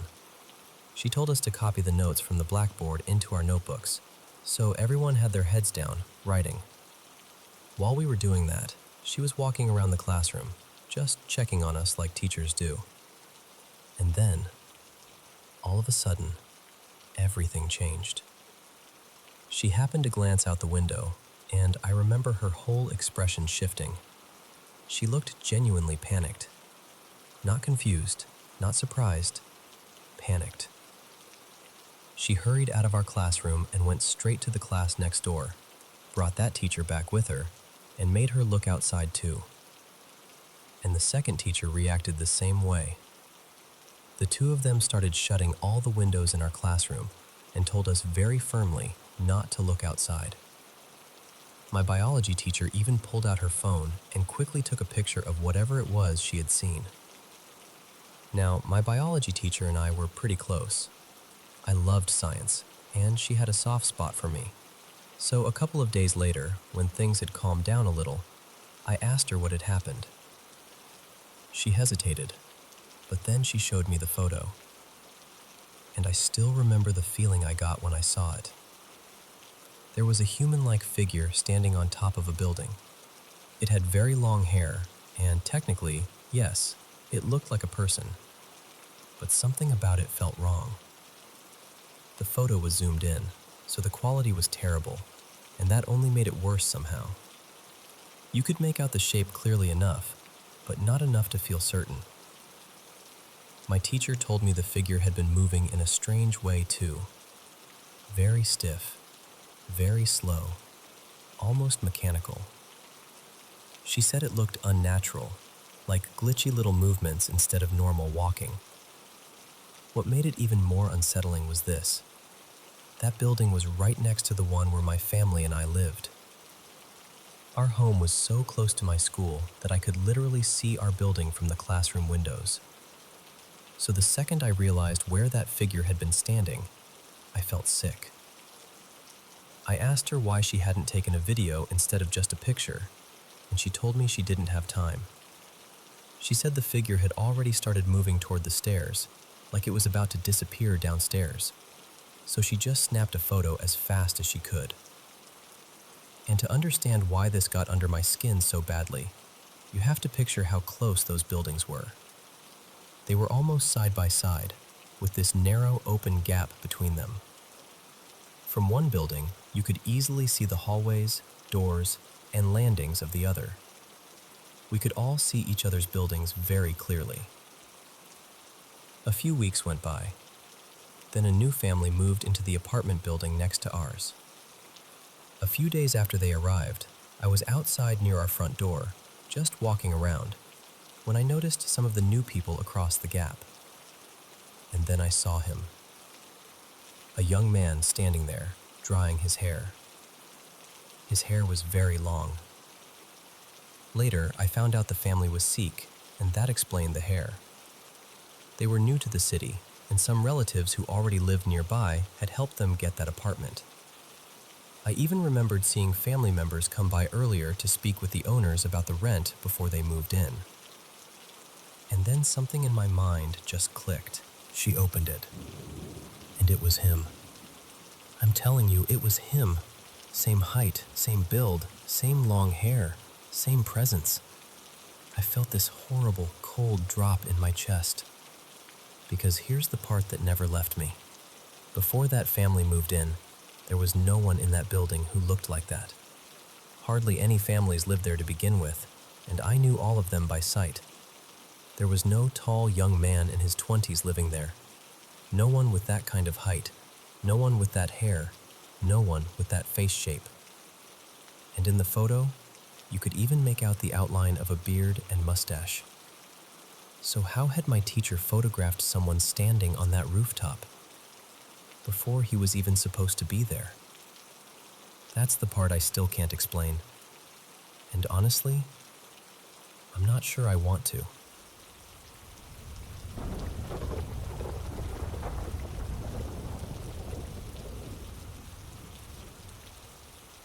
Hello to everyone watching the Paranormal M channel. The moment is finally here. I get to sit down with the mic and share my paranormal experiences from around the world to help you relax and sleep better. And I'm still reading your comments, so don't forget to leave one and tell me where you're from. Thank you so much for sending in so many of your own paranormal stories. Now, let's listen to these experiences and wish each other a good night's sleep. Please subscribe to the channel and turn on notifications. So, this is one of those stories I still tell and then kind of laugh afterward. Like, what was my life for that stretch of time? For a few months, almost every single night, I'd have this presence show up right when I was turning off the last light in the living room, like clockwork. Here's the background. My dad's parents had this shared plan. Both of them wanted to be cremated, and then their ashes were supposed to be combined pretty quickly. But it was 2020, and not for any big, dramatic headline reason. Just one of those years where everything kept getting delayed and plans kept falling apart.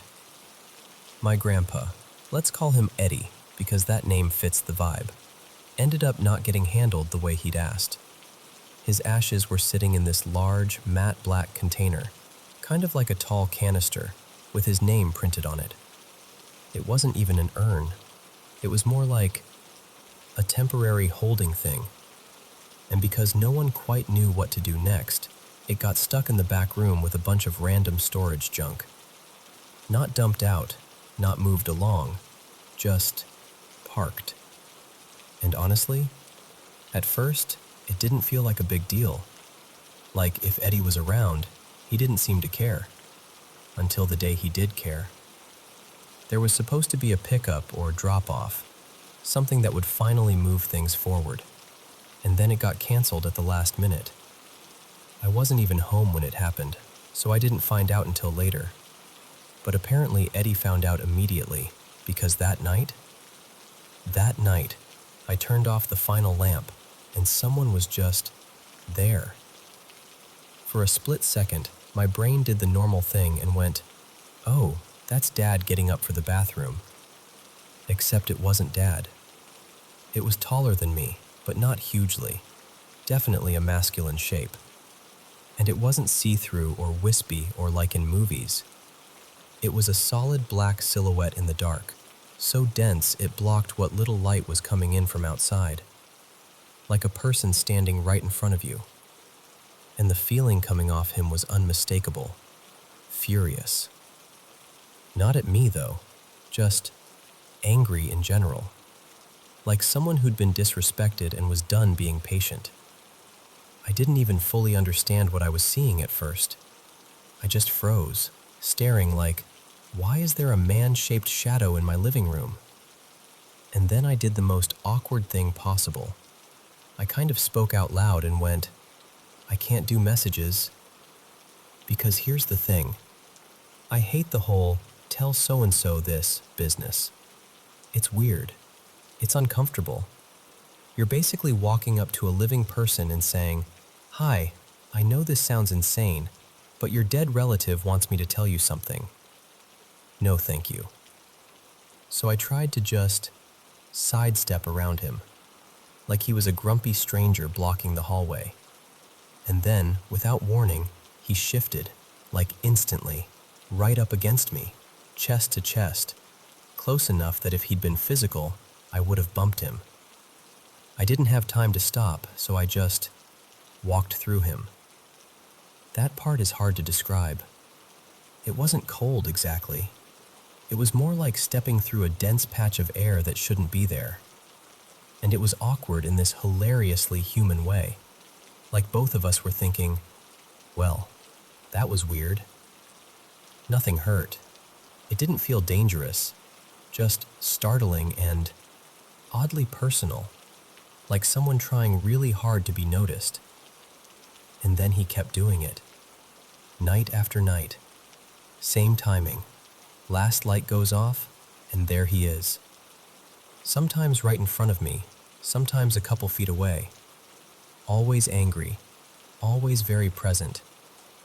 After that, he stopped blocking me. He still showed up, but he'd be off to the side, like a man pacing in a room, simmering. Just looming there while I went about turning off lights and trying to pretend this was normal. And then, this is the part that still makes my eyebrows go up. My dad's sister came to visit. Let's call her Brenda. I stayed out of her way because we do not get along, and I didn't want the drama. I barely spoke to her. I had no idea what she did while she was here. But that night, I turned off the last light like usual, and the living room was just a living room. No silhouette, no pressure in the air, no angry pacing man made of shadow, just darkness, normal darkness. And I remember standing there for a second thinking, oh, so that's what the room feels like when it's just a room. The next morning, I mentioned it casually, like it was the most normal sentence in the world.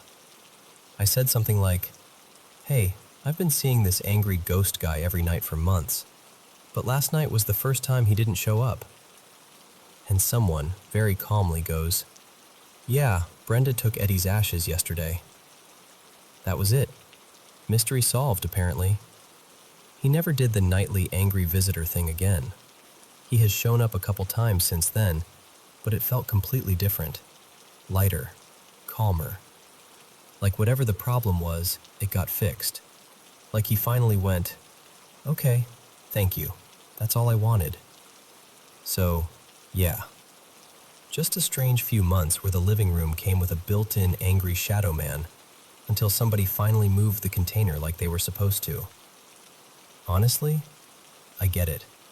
If I were stuck in a back room in a canister after making very clear plans, I'd probably haunt somebody too.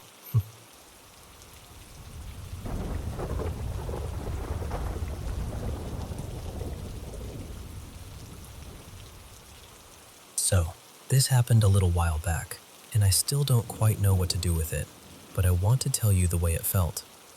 A few years ago, I lost a friend of mine really suddenly.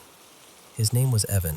He was only 22, and it was the kind of loss that doesn't fit into your brain no matter how many times you turn it over. After he passed, I had a couple dreams where he showed up, but they were always harmless. Silly even. Like we were all kids again, messing around, laughing at nothing, the way we used to. Nothing heavy, nothing that stuck. Then late December rolled around, and my body started doing this weird thing. It started as just feeling off, like the beginning of a cold that never fully became one. But within a few days, it got worse. I had this fever that would come and go, and my joints ached in this deep, all-over way that made me feel twice my age. I found swollen lymph nodes along my neck that kept getting more noticeable. I'm 27, and I remember thinking, this is not normal. This is not just tired. I did what you're supposed to do. I went in. I got blood work. I got tested for everything they could think of. COVID, mono, Lyme, autoimmune stuff. Even the scary ones you hope never come up in conversation. And every single time, the results came back. Negative. No answers. Just more waiting. Eventually, my doctor got more urgent about it and scheduled imaging, an ultrasound of the lymph nodes, because they weren't shrinking. They were getting bigger. And honestly, that word, urgent, does something to you. It turns the volume up in your head. The night before that appointment, I had a dream about Evan again. In the dream, I'm sitting on these bleachers at our high school football field, It's a homecoming game. Bright stadium lights, the cold air that smells like popcorn and damp grass. That whole familiar scene you don't realize your body remembers until you're suddenly back in it. To my left is Evan. To my right is another friend, Marcus. And behind me is Tessa, leaning forward between the rows like she's listening in. We're talking the way we used to, like no time has passed. And at first it feels completely normal. And then this thought hits me, sharp and clear like someone flipped a switch. You shouldn't be here. I look at Marcus like I need him to confirm I'm not losing my mind, and I whisper, kind of urgently, Do you see Evan? Marcus doesn't hesitate. He just nods like it's the most natural thing in the world and says, Yeah, I see him too. That's when I turn back, and Evan is looking straight at me. Not smiling exactly, but calm, steady, like he's trying to make sure I really hear him. And in this quiet, even voice, he says, One of you is next. No drama, no menace, just a statement. Like he was reading something off a list. And then I wake up. I woke up drenched in sweat, like my shirt was stuck to my back, and my heart was pounding so hard it felt loud in the room.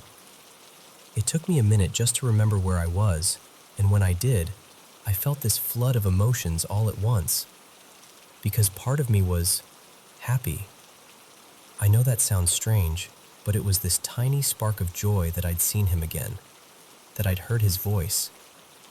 And then the anxiety came right behind it, because what kind of dream is that? What does it mean? Why now? But the strange part is, the dream itself didn't feel dark. It felt peaceful, quiet, almost gentle. And I've always been the type to spiral. I've always been a little bit of a hypochondriac, always bracing for the worst, always terrified of death like it's a shadow waiting around the corner. But Evan's face, his calm, the way he held my gaze, did something to me. Even with those words, even with how unsettling they are on paper, the feeling he left me with was comfort. Like he wasn't there to scare me. Like he was telling me, whatever happens, you're going to be okay. The next day, I went to the ultrasound appointment like I was supposed to. And then I was back in that horrible in-between space, waiting for results, waiting to be told what's next, waiting to find out if there's a name for what's happening in my body. My doctor still didn't want to throw antibiotics at it without understanding what it was, so there wasn't even the comfort of, here, take this. Just waiting. But I'll tell you the truth. Ever since that dream, something in me has shifted a little. I'm still scared. I'm still human. I still have moments where my mind runs wild. But if my time ever really is coming, I don't think I feel the same panic I used to. That dream didn't answer my medical questions, but it softened something in my chest. It made the idea of the unknown feel just slightly less unbearable. And I don't know why that happened. I don't know what dreams are, or if they mean anything, or if grief just finds weird ways to visit you when you're vulnerable. I just know that, for the first time in a long time, I felt a little more peace than fear.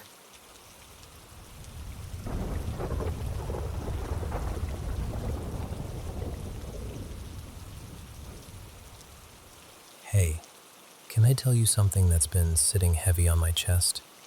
So, earlier today, I got a message from someone I don't really know well. She's a classmate of my church friend, Adrian. She said, Adrian got into an accident, and then she sent a photo from the scene. And the second I saw it, my whole body reacted before my mind could catch up. My chest tightened like someone had grabbed it. I started breathing too fast, and my hands were actually trembling. It was that instant physical kind of fear, like your body knows something is wrong. And then, the memories hit me. Near the end of last year, sometime before the holidays, I had this really serious conversation with Adrian. I told him I'd had a bad dream about him. In the dream, he was out riding. He's a cyclist in real life, always on his bike, and something happened on the road. There was a collision involving a motorcycle. It wasn't vague either. It felt weirdly specific. And the part that keeps bothering me is that I remember one detail so clearly it basically glued itself to my brain: the motorcycle's color. In the dream, it was this bright teal-green shade, so distinct that when I tried to brush the dream off, that color kept flashing back at me like a warning sign. At first, I didn't even want to tell him the dream. Growing up, I always heard this thing like, "Don't tell bad dreams out loud or you'll give them power," you know? Like saying it makes it real. So I tried to keep it simple. I just told him, "Please be careful. I had a dream that scared me." But he kept asking. He wouldn't let it go. He was like, "What did you see? Tell me exactly." So eventually, I told him everything, even the color, even the way it happened in the dream. And I remember feeling a little silly saying it out loud, but also, I couldn't ignore how real it felt to me. After that, life moved on the way it always does. The conversation faded into the background, but I didn't completely forget it. Every so often, when he'd mention going out for a ride, I'd still say, "Please be careful," like it was the one small thing I could do. And then, this happened. What makes it even more unsettling is that, not long ago, his dad had just helped him get his first motorcycle. He was excited about it, like this new chapter, this new freedom.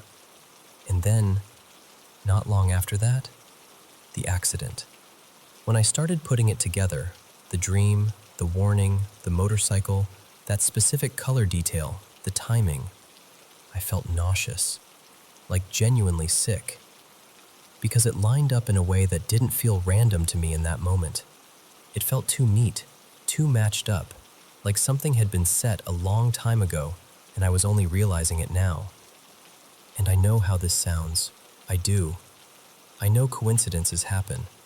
I know our brains are pattern-making machines. I know accidents can happen to anyone, any day. But I can't shake the feeling, this crawling, lingering feeling, that my mind somehow reached forward and grabbed a glimpse of something before it happened. And now I'm stuck in this loop of questions. Am I overthinking it? Why do dreams sometimes feel so real only after something happens? And how can a dream be so specific that it makes you feel like you already lived the moment before it even arrived? I'm honestly asking because it's been weighing on me, like I'm carrying it around in my body, and I really need someone else's thoughts, because I don't want to spiral alone with this.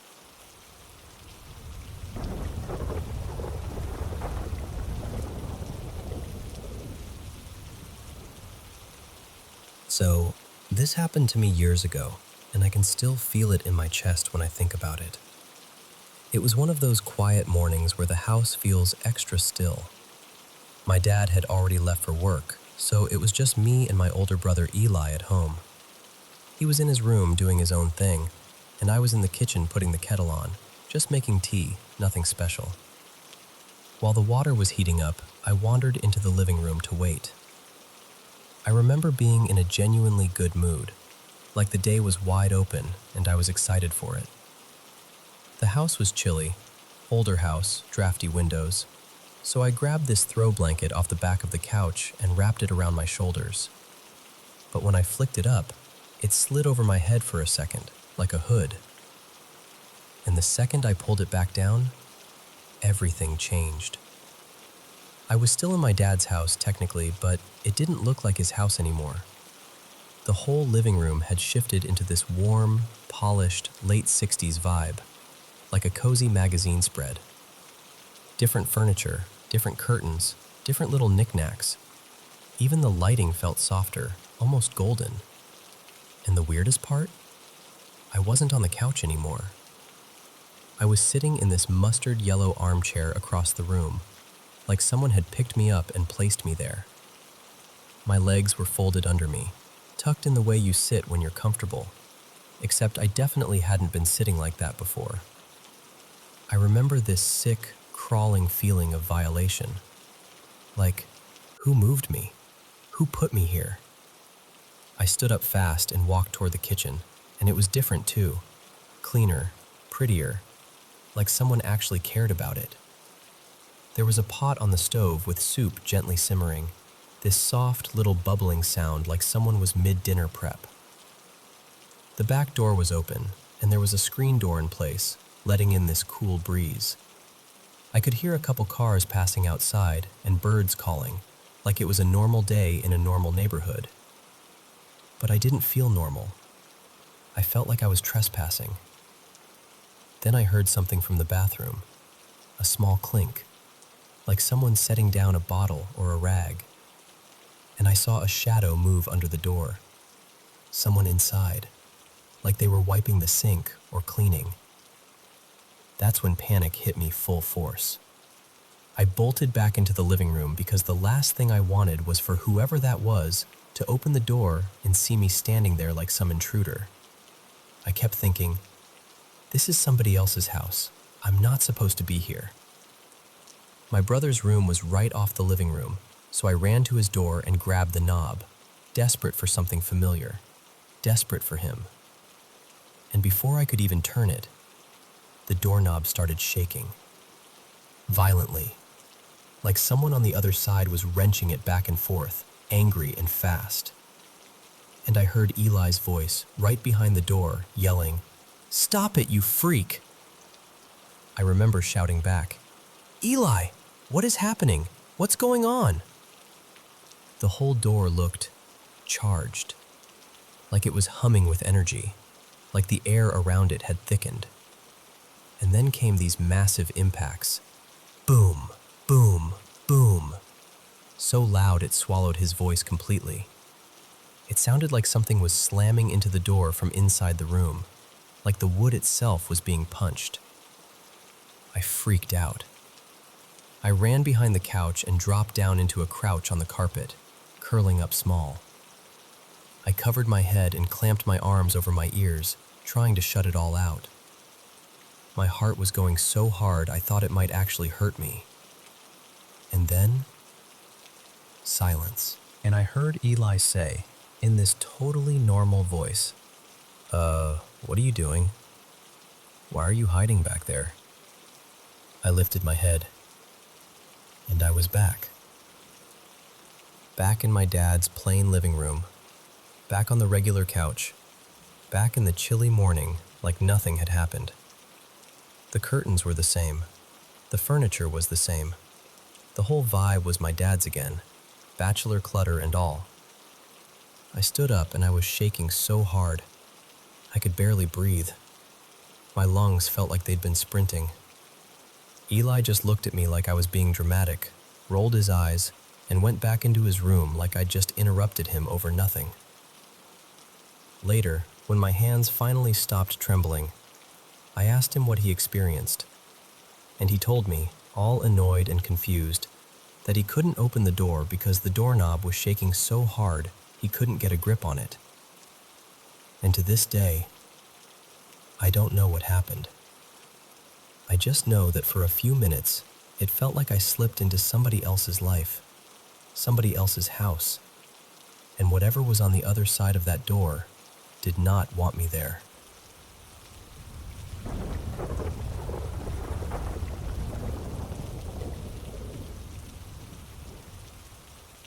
So, let me tell you about the house we moved into.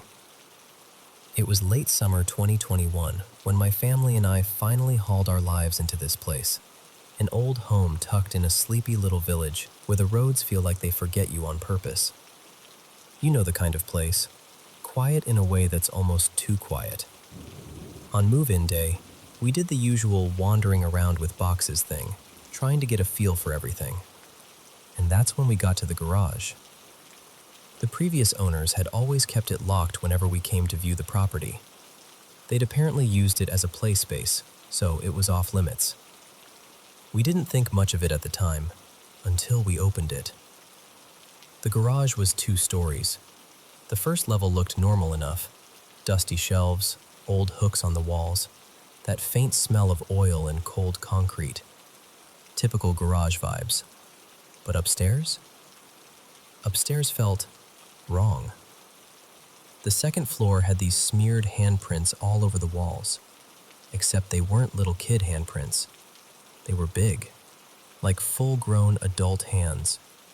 And there were shoe scuffs across the floor, heavy and uneven, like someone had been pacing up there in work boots. We stood there for a minute, staring, trying to make it make sense. And eventually we did what people always do when something doesn't fit. We shrugged and told ourselves it must have been from years ago, maybe before it became a kid's play area. Old house, old marks, whatever. Except, it didn't stay whatever for long. About a month later, weird things started happening at night. At first, it was small stuff, things you can easily blame on someone else without even thinking. A door closing a little too hard, the television turning itself on and off, footsteps in the hallway when everyone was supposed to be asleep. And I kept telling myself it was my sister, Lena, or my dad, Mark, because both of them are the type to randomly wake up at 2 a.m. like it's a normal hobby.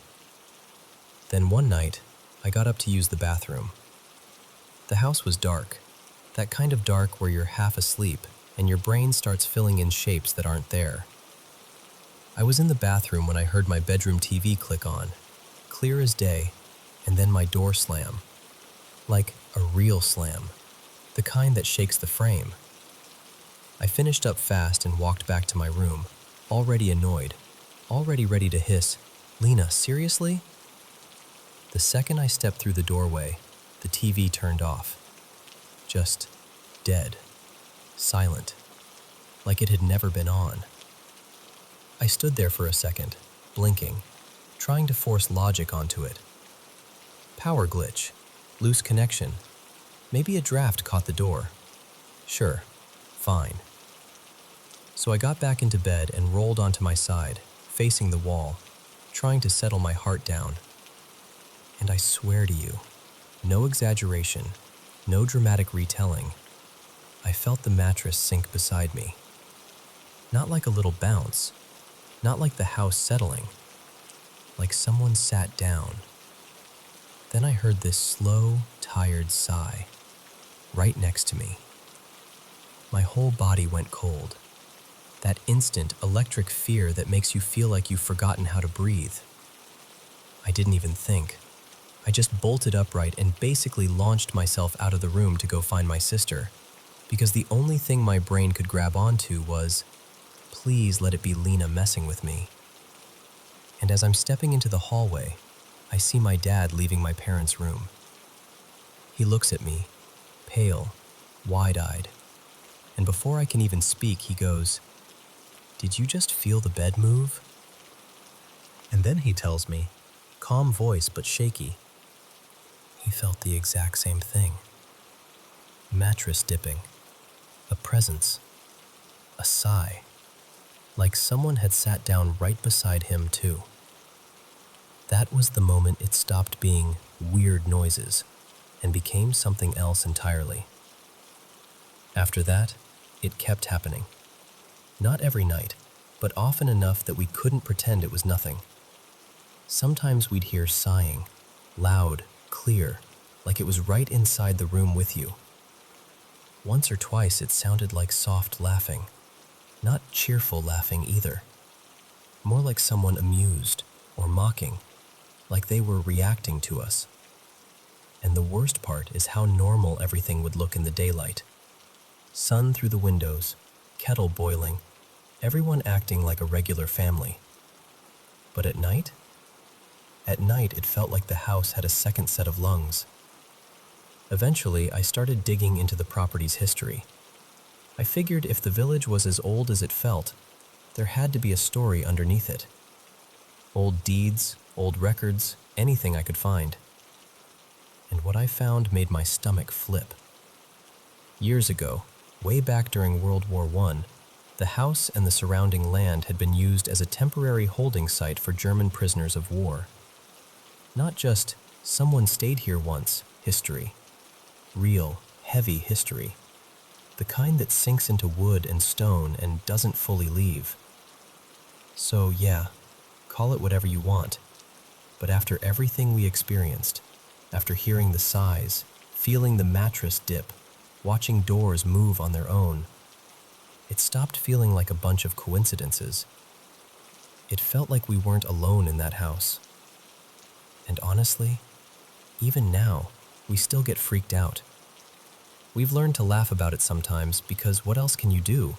But every once in a while, when the hallway creaks at the wrong time or the air feels just a little too cold, you remember that the house has a past, and sometimes it acts like it remembers it too.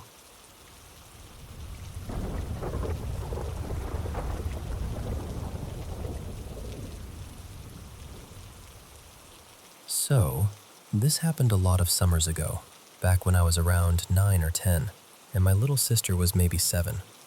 I'm in my 30s now, but I swear I can still see it like it's right in front of me.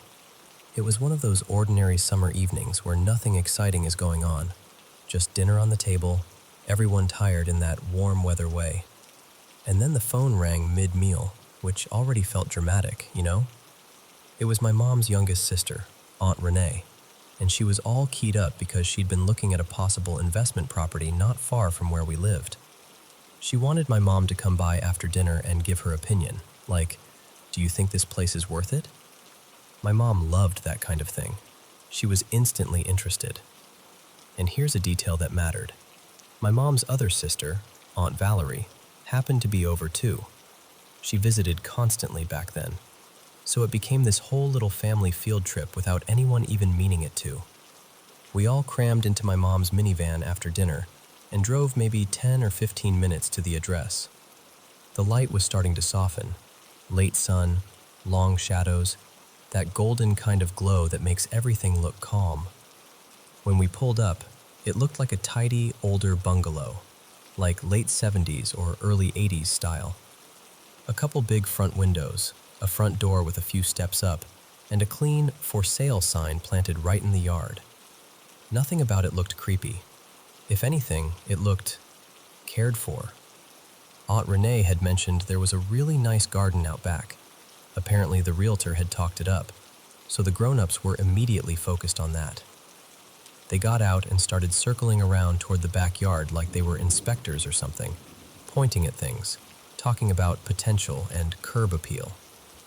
My sister, Maddie, and I, being kids, were like, "Perfect, this is our moment."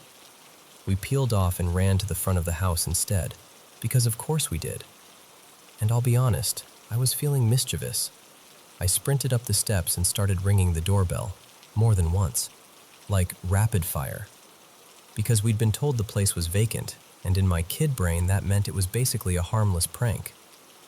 Maddie was giggling behind me. I was laughing too, and then I happened to glance sideways, through those sheer, old-fashioned lace curtains, like the kind you'd see in a house from another decade. I saw someone standing right at the edge of the window. An old man. He had white hair and this straw hat on, like a cowboy hat, worn soft from use.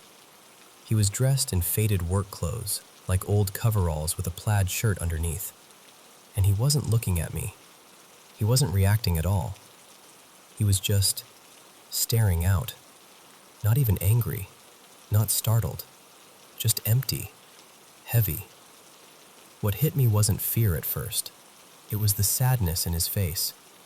His eyes looked like they were waiting for something that wasn't coming. Like he was listening for someone to pull into the driveway. Like part of him still believed someone would open that door and walk in. It was such a specific kind of expression that even as a kid, I felt it in my stomach. I froze for half a second, then my whole body snapped into panic.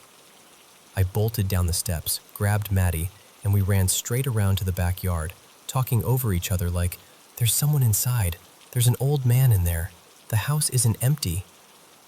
My mom and aunts immediately went from casual to alarmed, and all 4 of us hustled back to the front. We stopped outside the gate, kind of hovering there like we didn't know whether to leave or to apologize. But he didn't. No door opened, no footsteps, no voice. Nothing. Just silence. After a minute or two, we got back in the minivan, all of us talking at once.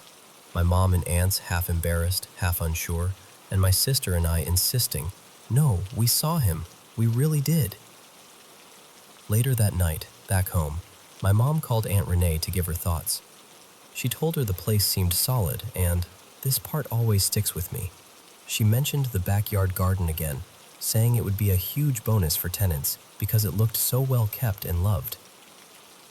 And right before she hung up, my mom added, kind of carefully, "But I don't think the house is empty. The owner might still be living there." There was this pause on the other end. And Aunt Renee said something like, "That doesn't make sense." Because according to the realtor, the story was that the homeowner had listed it to downsize after her husband, who'd lived there for years, had recently passed away. In that house. And when my mom repeated what Maddie and I had seen, the man behind the curtains, Aunt Renee went quiet again. She never bought the place in the end. And I don't know what I believe, honestly. I just know what I saw. That lace curtain, that stillness, that face that looked like it was waiting for a life that had already moved on. And even now, thinking about it, it doesn't scare me as much as it makes me sad.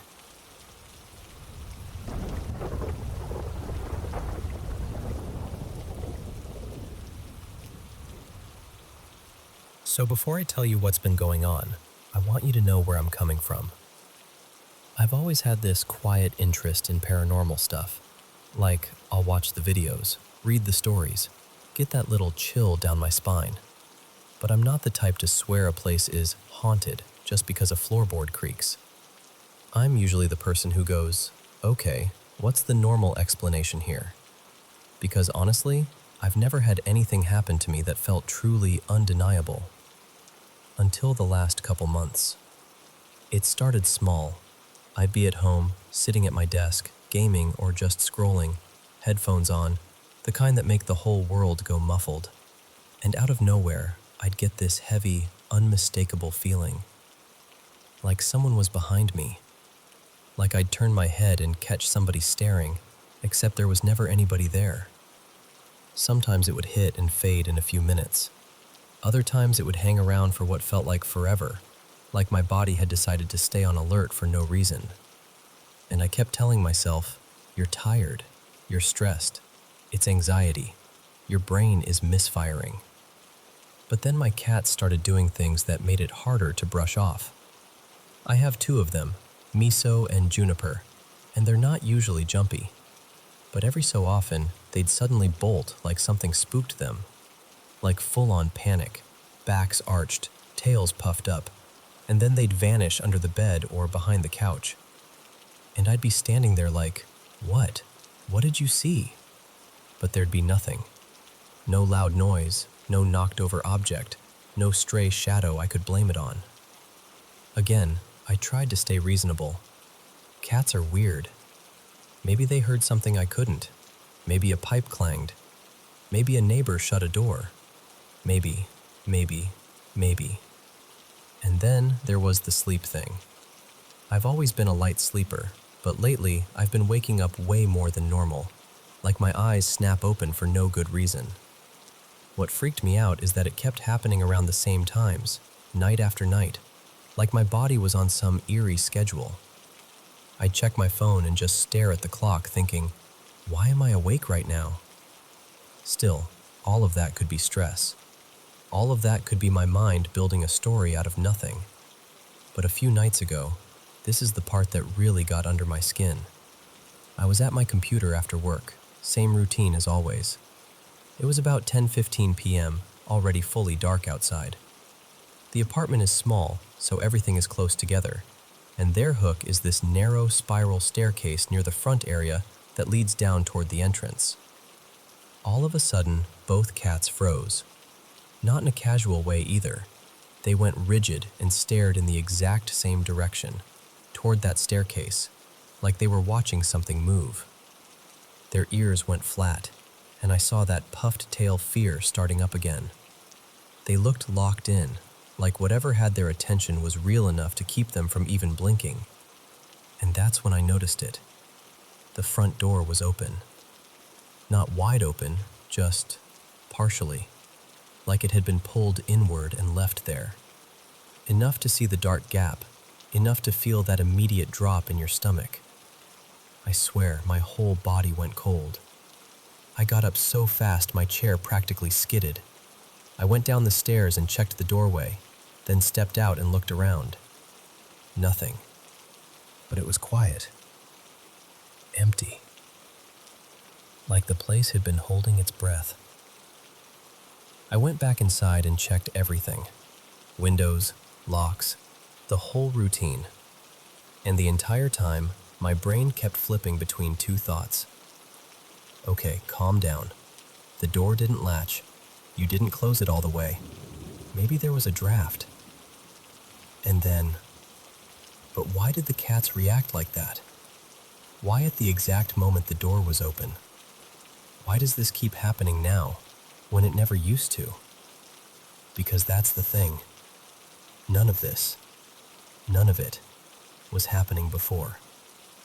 Not the someone's behind me feeling. Not the cats freaking out like that. Not the constant wake-ups at night. It all started only recently, like something shifted a couple months ago, and now my brain can't settle. So I'm telling you all of this because I genuinely don't know what to make of it. Do you think I'm just getting in my own head? Like subconsciously scaring myself and connecting dots that aren't really connected? Or does this sound like the kind of situation where something is actually off?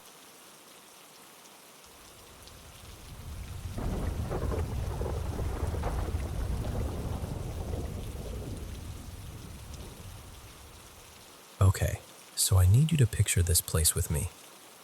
It's a restaurant now, but it used to be a house. One of those original, creaky old homes from the 1800s that somehow survived long enough to get repurposed. High ceilings, narrow stairs, weird corners that don't make sense unless you remember it was built for a family, not for a dining room and a bar. And listen, I'm not someone who wants this to be a ghost story. I've worked in restaurants forever. Like, I've been in the service industry for well over a decade, and I've seen all kinds of chaos. Busy nights, drunk customers, equipment breaking, things falling because someone stacked them wrong. All of that is normal. But this place has its own brand of what the hell. At first, it was little stuff. Forks sliding off tables, a glass tipping over when nobody even brushed it, bottles taking a dive off a shelf. And I tried so hard to be rational about it. You know, like, okay, old building, slightly uneven floors, heavy trucks going by. Easy explanations, except the way some things move. It doesn't feel like gravity. It feels like something shoved it, like a quick, annoyed little push. Then it started getting weirder. I'll be downstairs and swear I hear someone upstairs, like footsteps or a voice, or that muffled sound of someone shifting a chair. I'll call out, expecting my coworker to answer, and then nothing. I'll go up there and it's empty. A couple times I've even had that split-second moment where I see someone walk into the storage room or the office, like fully convinced it was my coworker, like I'm about to follow them in. And then they're just not there. No door closing. No, oh hey. Nothing. Just me standing there feeling ridiculous. So here's the thing. I don't tell new hires about any of this. I know that sounds mean, but it's honestly the only way I can test whether I'm just feeding people ideas. Because if I say, this place is creepy, then every creak becomes a presence, right? So I keep my mouth shut. I act normal. I let them train. Give it a couple weeks, sometimes less. Someone will casually bring it up like they're trying not to sound crazy. Like, Mara, one of our newer servers, came up to me after a lunch shift and said, really quietly, "Okay, I'm not trying to be weird, but do things ever, move on their own here?" And my stomach just dropped because I hadn't told her anything. Another guy, Devin, asked me if we had some kind of prank thing going because he watched a spoon flip off a table like somebody had flicked it. He even tried recreating it, bumping the table, shifting his weight, tapping the edge, and couldn't get it to do anything close to what he saw. And it's not just staff. Customers have had stuff happen too. People laughing nervously because their utensils slid right off the table while they were mid-conversation. One couple insisted a menu moved, not fell, not slid down from condensation, moved like it was tugged. Now, I'm a pretty grounded person. I don't drink, I don't mess with drugs, I don't have any family history of anything that would explain hallucinations. And I've worked in enough places to know when my brain is just tired and filling in gaps. Which is why the moment I'm about to tell you still makes my skin crawl. It was quiet. Totally normal. And right as I'm turning the key, I hear a young woman's voice say my name. Not in that vague, did I imagine that way? I mean right by my ear, clear as day, like someone leaned in close to get my attention. But at the same time it sounded distant? Like it came from too near and too far at once. And she said it like a question. Like, "Elena?" That little upward inflection, like she was checking if it was me. I froze so hard I swear my whole body locked up, because my name isn't super common. It's not the kind of thing you overhear casually shouted on a random street. And there was no one in the alley. No one behind me. No one passing through. Nothing. I actually turned around expecting to see someone, like maybe a friend of a coworker, or a delivery person, or even just some stranger who happened to know me. But there was nobody. And that's the part that sticks with me. Not just the voice, but how personal it felt. Like whoever it was wasn't yelling into space. They were talking to me. I've been there a little over 3 years now, and I'll be honest, it makes me uncomfortable in this deep, quiet way that doesn't really go away. Sometimes I catch myself wondering things I don't even want to wonder. Like, if this house has a history, if someone young lived there and got trapped in a bad life, if something happened to her, if she was lonely, if she's just still there. And then I swing the other direction and I'm like, okay, maybe I'm stressed. Maybe I'm overtired. Maybe my brain glitched for half a second. But I keep coming back to the same thing. I've worked in a lot of places. I've had long nights. I've been exhausted, burned out, running on fumes, and I have never had this kind of stuff follow me the way it does here. So I don't know what it is. I just know that when I'm alone by that side door, keys in hand, and the alley goes quiet, I find myself listening harder than I want to, just in case she says my name again.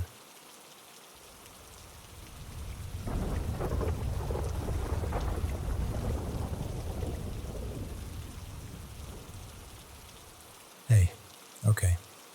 So I'm gonna tell you something that still makes my stomach drop a little when I think about it. I found an old post I wrote years ago about this, back when I was younger and honestly way more jumpy, and I thought, surely by now I'll have a normal explanation. But reading it again, I still don't. And what's strange is, I'm not someone who grew up believing in ghosts or demons or anything religious like that.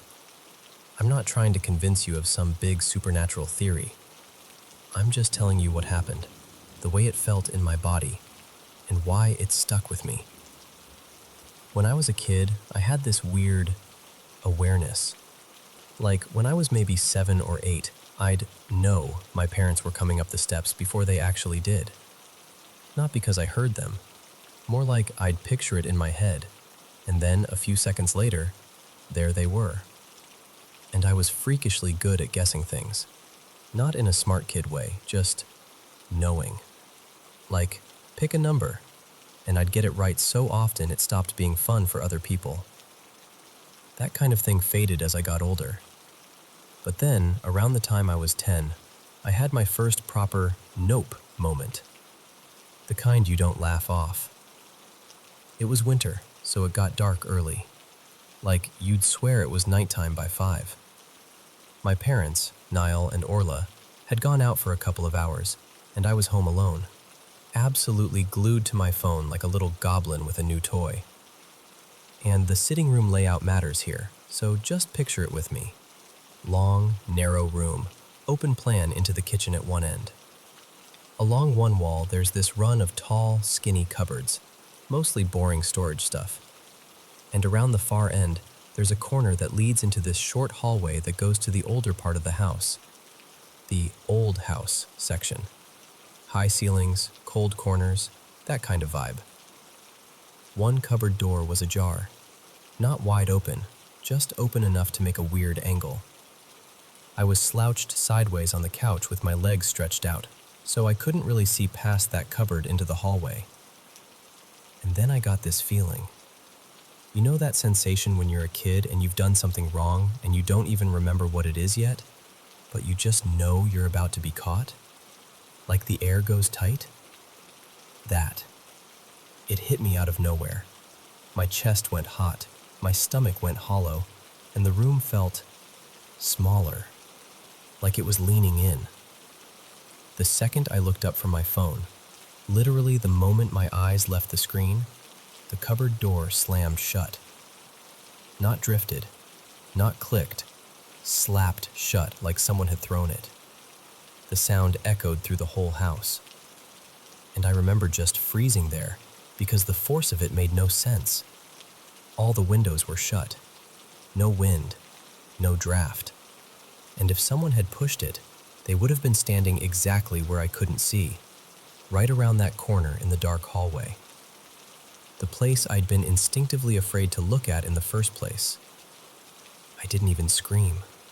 I just sat there, heart hammering, trying to convince myself I'd imagined the whole thing. But I hadn't. I saw it. I heard it. The sound was too real. Then there was another one. This happened not long after, when I was around 9. My little sister, let's call her Erin, and I shared a room back then. We had these loft beds, the kind that are up high with a ladder in the middle. Her bed was above the window. Mine was closer to the door. From the doorway, you could see her bed easily, but you couldn't see into mine unless you stepped in and looked up. So I went into the bedroom and... This is the detail that still gives me chills. She wasn't in her bed. I couldn't see her anywhere from the doorway, which meant she must have been in my loft, because that was the one hidden from view. I walked to the ladder and asked, "What's wrong?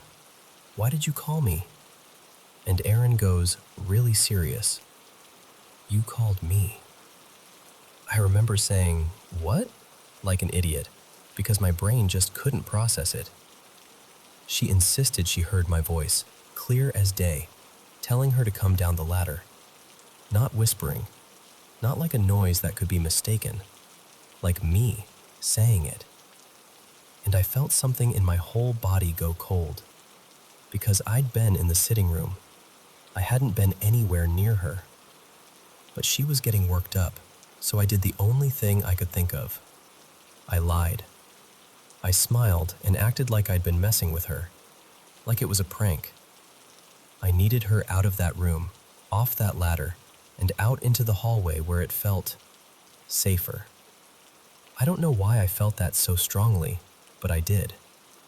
I got her down, shut the bedroom door behind us, and then I asked her what she heard again, exact words. She said my voice told her to come downstairs. We used to call the loft upstairs and the floor downstairs, like our own little language. She said she asked, "Why?"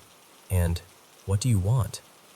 And when she didn't get an answer, that's when she called my name. And then I walked in from the hall. To this day, she still thinks I was messing with her. I've never been able to explain why that voice wanted her to climb down, or why it chose to sound like me. I just know I didn't like it. I didn't like the intent behind it. And then there's the last one. The one that made me stop calling this stuff weird and start calling it real. It was summer. We were on holiday in the West, still in Ireland, but not where we normally stay. Somewhere outside a small town near the edge of woodland. I think it was County Mayo, but honestly it all blurs together now. What I remember is the house and the way the dark looked outside it. It was us, me, Aaron, our parents, and our 2 dogs. The rental house was beside a bigger one where a family lived full-time, and they had this massive dog. The back of our place faced a garden that ran right up toward trees. Past the garden was forest, thick enough that the night looked like a wall. Aaron and I slept on a pull-out sofa bed in the living room. The sofa faced a big window, straight out to the garden and the woods. Our parents were in the 1 bedroom at the front. It was around midnight. I was on my phone with the brightness turned down, scrolling videos, half listening to the quiet. The kind of quiet you only get outside towns, where there's no traffic hum, just space. Then I heard something. Far away at first, deep in the woods. It didn't sound like a fox. It didn't sound like an owl. It didn't sound like any clean, natural animal call. It was like a woman moaning and an animal crying at the same time. Like something wounded. Like something trying to sound wounded. The first time, I tried to be sensible. Okay, I thought. Someone's dog, maybe. Or a deer. Something weird but normal. Then it happened again. Closer. And I can't even explain the dread that hit me, because it wasn't just, I'm scared because it's a scary noise. It was like my nervous system recognized it before my brain did. My skin went prickly. My throat tightened. It felt like my body was preparing to run, but there was nowhere to run to. I nudged Aaron and whispered, "Can you hear that?" And then it came again, closer still. The sound moved like it had direction, like it was coming toward us. That's the part that makes it hard to dismiss, you know? If it was just a random animal calling, it would have stayed in one place, or wandered, or faded. This didn't. It would cry out, and then cry out again, and every time it did, it was nearer. Within minutes, it wasn't deep in the woods anymore. It was in the garden. And then, it was right outside the window. Maybe 3 meters away, 10 feet, just on the other side of glass. I started crying without even meaning to. Silent tears, the kind where you're trying not to make noise because you don't want whatever it is to know you're awake. My hands were shaking so badly I could barely hold my phone. I remember pressing my thumb into my palm like it could anchor me. The sound up close wasn't clearer. It was wronger. It had this strained, almost deliberate quality, like something imitating pain, like it had learned the shape of a human wail but didn't have the right mouth for it. There was a rough, scratchy edge, almost like static, like the sound was tearing at itself. And then it let out a shriek that I swear I'd only ever heard in horror films. Not a quick yelp, not a bark, a long, heart-stopping scream that made my chest seize like I'd been punched.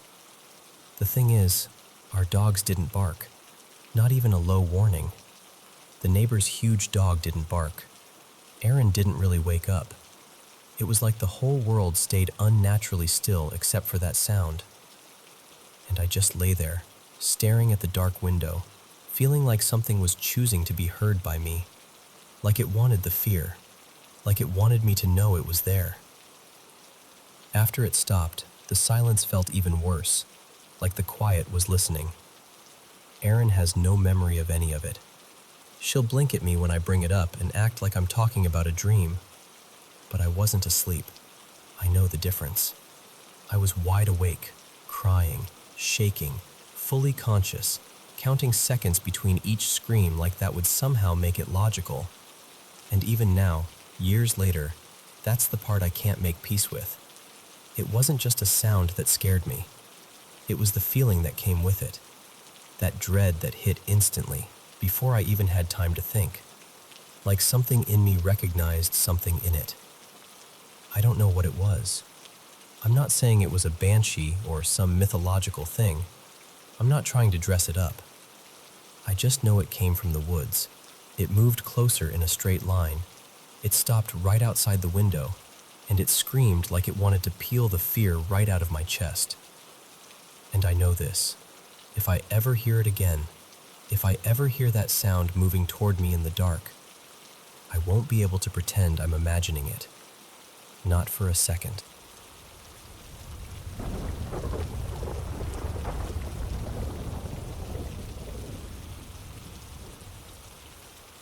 Hey.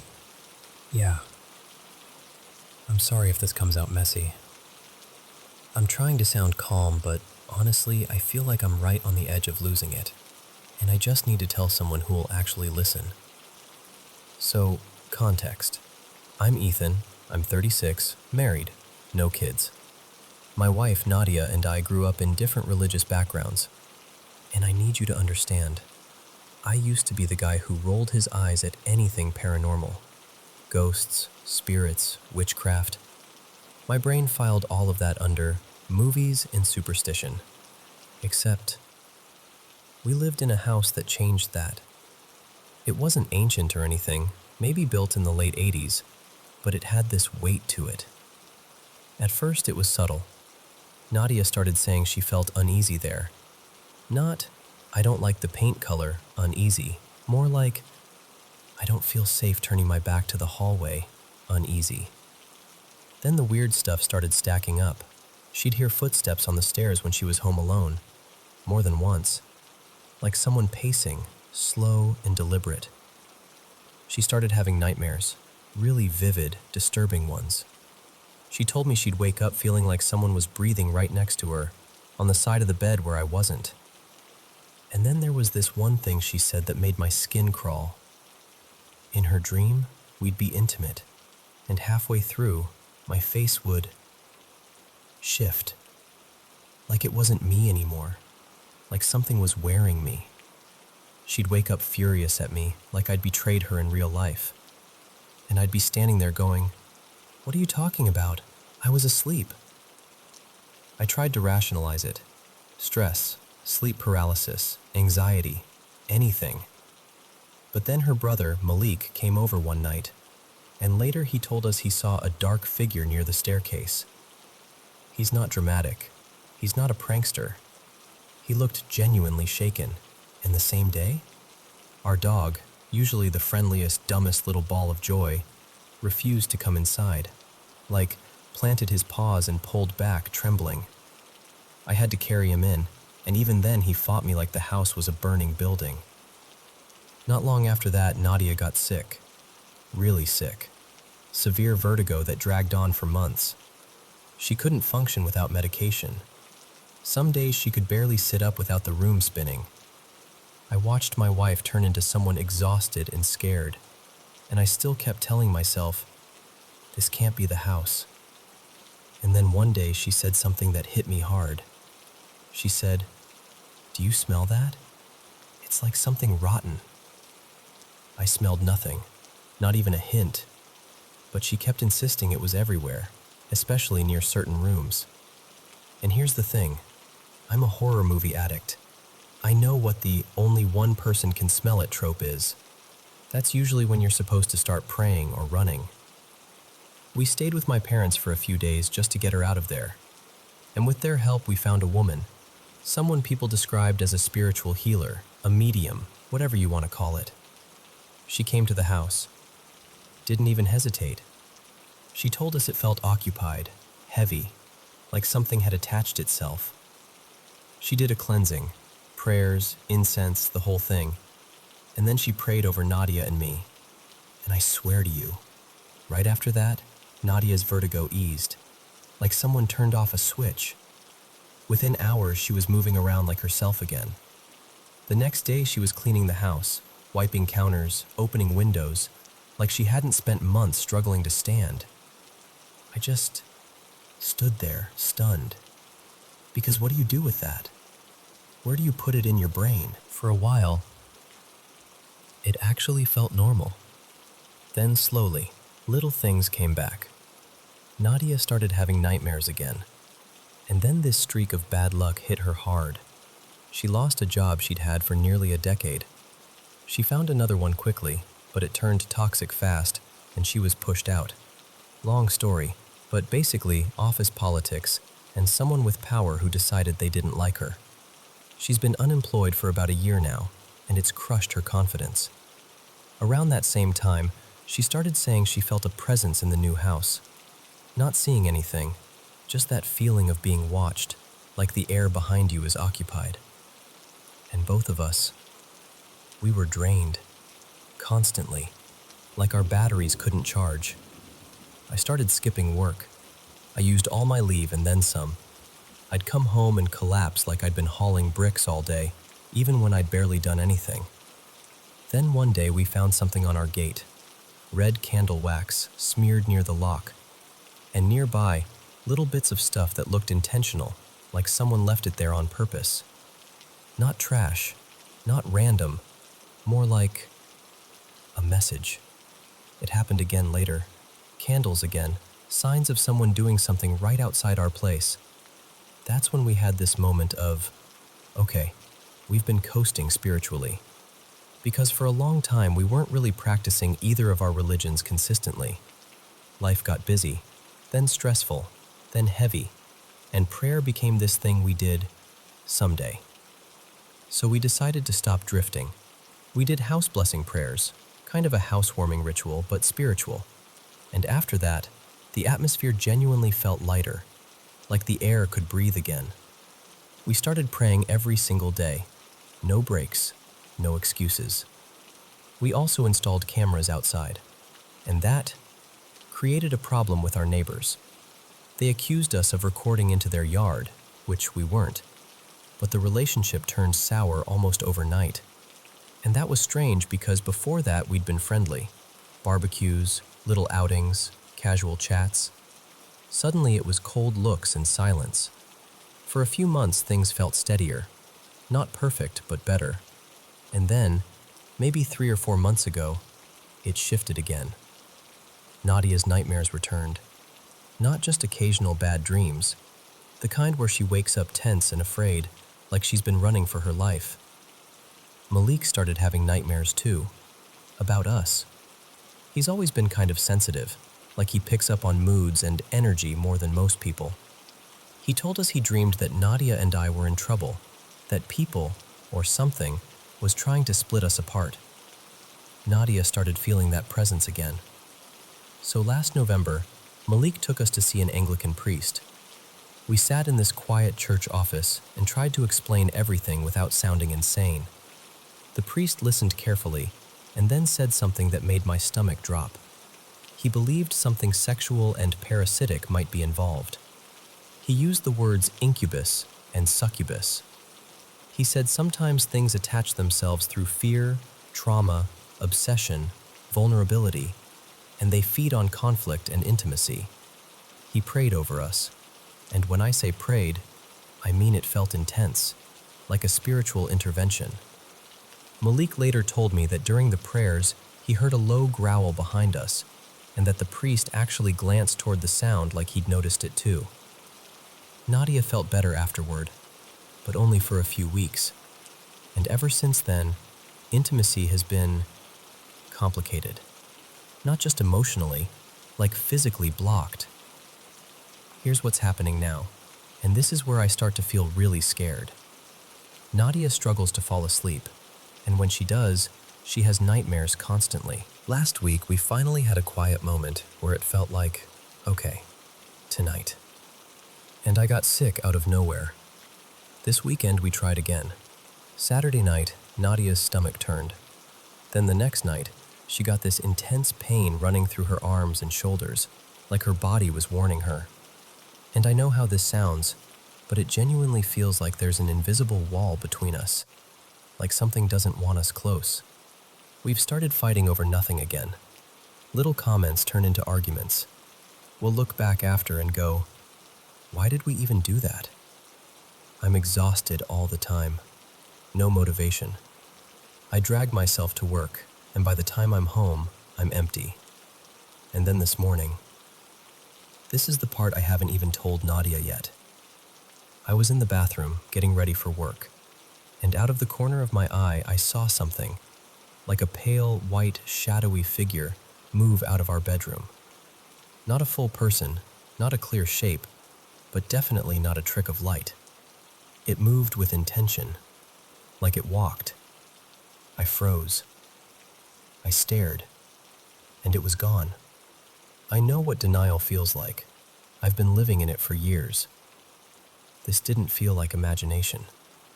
So now I'm sitting with all these questions that I never thought I'd ask seriously. Did something follow us from the old house? Is this something new? Is someone doing something to us, like actual witchcraft?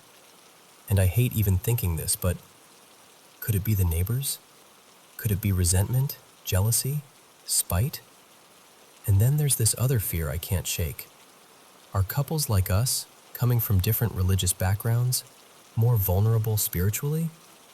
Like, does that create cracks something can slip through? I don't know. I really don't. I just know I'm scared, and I'm tired, and I want my wife to sleep peacefully again. I want our home to feel like ours, and I want to stop feeling like something is sitting just outside the edge of the room, waiting for us to fall apart.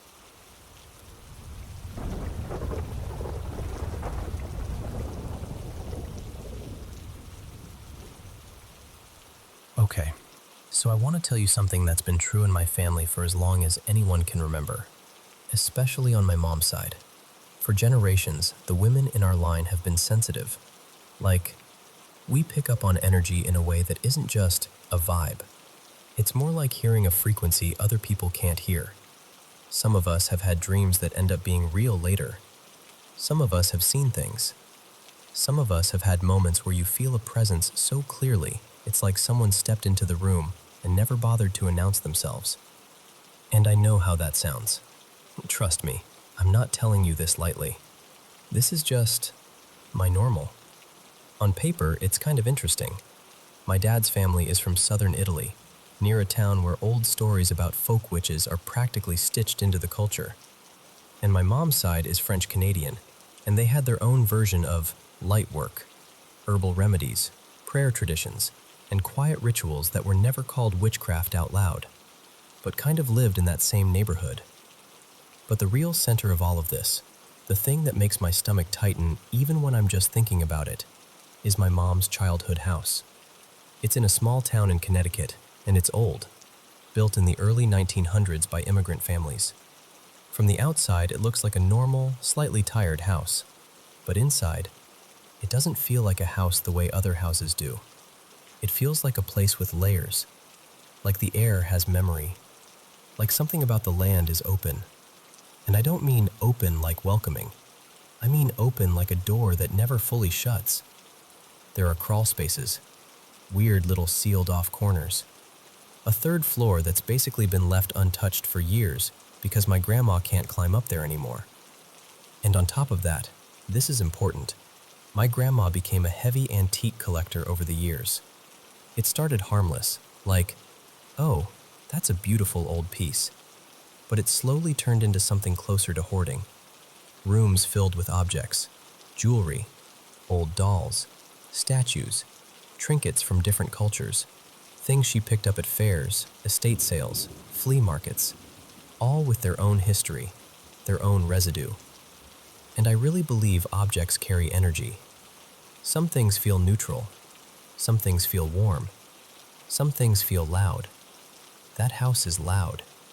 The other day, I went there with my mom. We ended up going up to the third floor, where everything feels heavier, like the air is thicker. And I remember standing there and having this familiar sensation creep in. That same feeling I used to get as a kid, like someone was just a step behind me. Not touching me, not speaking, just present. And being in that house always puts me in this weird place emotionally, too. It's like the dysfunction in that side of the family gets amplified there. It's disorienting, like your brain can't fully settle. Anyway, there are a handful of moments that sit in my mind like stones. I'll tell you a few, because they're the ones I keep circling back to. The first one started as a dream. When I was little, I had this incredibly vivid dream that my mom's childhood bedroom was completely infested with ladybugs. Not one or two. I mean everywhere, covering the walls, the bedding, the corners. And I could hear the buzzing like it was right next to my ears. It felt so real that when I woke up, I still had that sensation of being in the room. Years later, I found out something that made my skin prickle. My mom's room actually had been infested with ladybugs at one point, and that was around the time she said the house was the most active. So then you have my mom and her sister, when they were teenagers, who were so scared in that house that they started sleeping together in the same bedroom, which, ironically, was one of the most active rooms. And look, I know people have all kinds of explanations for things. But when you hear someone tell you a story like that, and you can see the fear still living behind their eyes decades later, it's hard to dismiss. Now here's the part that happened recently.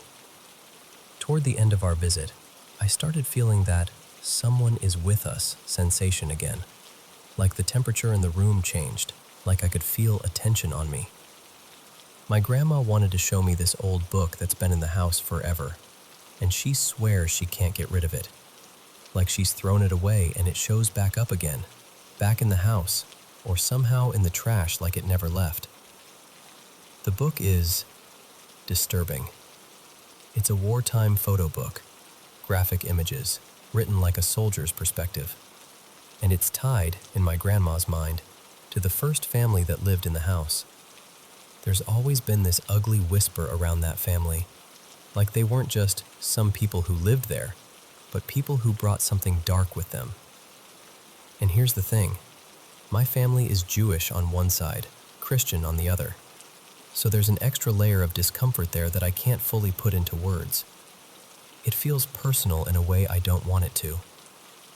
I turned to my grandma, but directly, and asked her, "Are they still here?"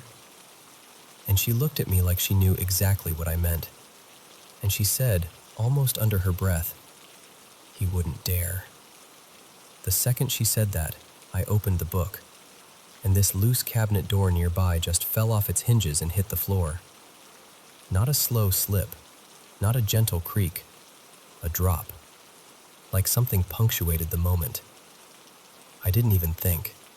I just looked right at the space I felt it coming from and said out loud, "Do not follow me. You are not welcome."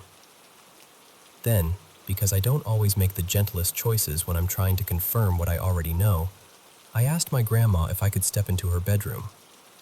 The second I crossed the threshold, I felt it. Sadness. Heavy, weighted sadness.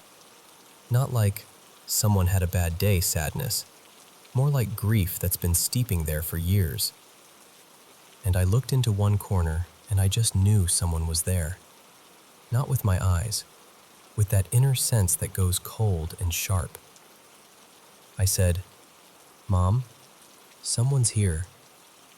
And right after I said it, we heard a plastic bag in the corner crinkle, like a hand grabbed it. And then it slid, slowly, dragging down from where it was resting, like something was pulling it just to let us know it could. All three of us, me, my mom, my grandma, said some version of, "Get out," and the movement stopped. The last story I want to leave you with is from my mom's childhood, and it's almost eerily simple. Her sister had a foil balloon, one of those shiny ones, that was already deflated. It was in that same active bedroom. One day, they were all sitting in the living room with friends, and the balloon just floated out of the bedroom. Not blown by wind, not kicked. It wafted out like it had somewhere to be. My grandma stood up immediately, calm, firm, and said, "All right, Everyone, come on. We're stepping outside. She led them to the back door, held the balloon there like it was something she was escorting, and said, clear as day, "You cannot be here. You are not allowed in my house. You need to leave." She opened the door, and the balloon dropped straight down. Just dropped. Like whatever was holding it up let go. So that's what I'm dealing with. And it's not just ghost stories, you know? It's layered. It feels generational. It feels like trauma and pain live in the walls and the objects and the family dynamics all at once. Like everything is tangled together. And I'm not walking into this unprotected. I have my own practices. I've cleansed myself. I know how to ground. I know how to close things off. But I also know I'm going to have to face this more directly one day. When the time comes to clean that house out. When the time comes to decide what stays, what goes, what gets handled carefully. And I don't just want to react. I want to understand what this part of me is and how to approach it without getting pulled under by it. Because I can feel it. That house isn't just haunted. It feels like a doorway somebody left open a long time ago. And I'm trying to figure out what it means to finally, gently, firmly close it.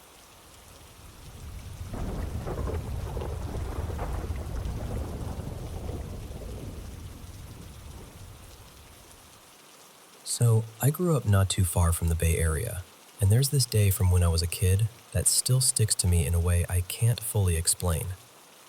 I must have been around 11 or 12. My dad, his name was Ray, decided we should take a little day trip. We started near the water up in Benicia, by this ferry landing or dock area. I can't swear it was exactly Benicia, but it was somewhere around there. One of those places where the air smells like salt and metal and old wood. And I remember the sea lions.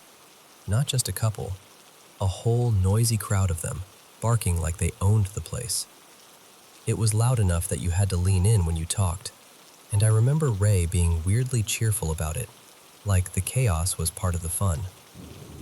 His real goal, though, wasn't the waterfront. He wanted to show me this old historic building that was just a short walk away, something courthouse related. In my memory, it was described as one of the earliest courthouses in California. The building itself had this worn, interesting look to it, like it had stories baked into the walls. At the time, it was operating as a small museum. Inside, it was pretty simple. Old legal books, maybe a gavel or two, brittle-looking documents in glass cases, stuff that felt important but also kind of quiet, like a place that expected you to whisper. It wasn't huge. You could wander through and be done in 10 minutes if you weren't trying to stretch it out. But the part I remember most wasn't even the courthouse.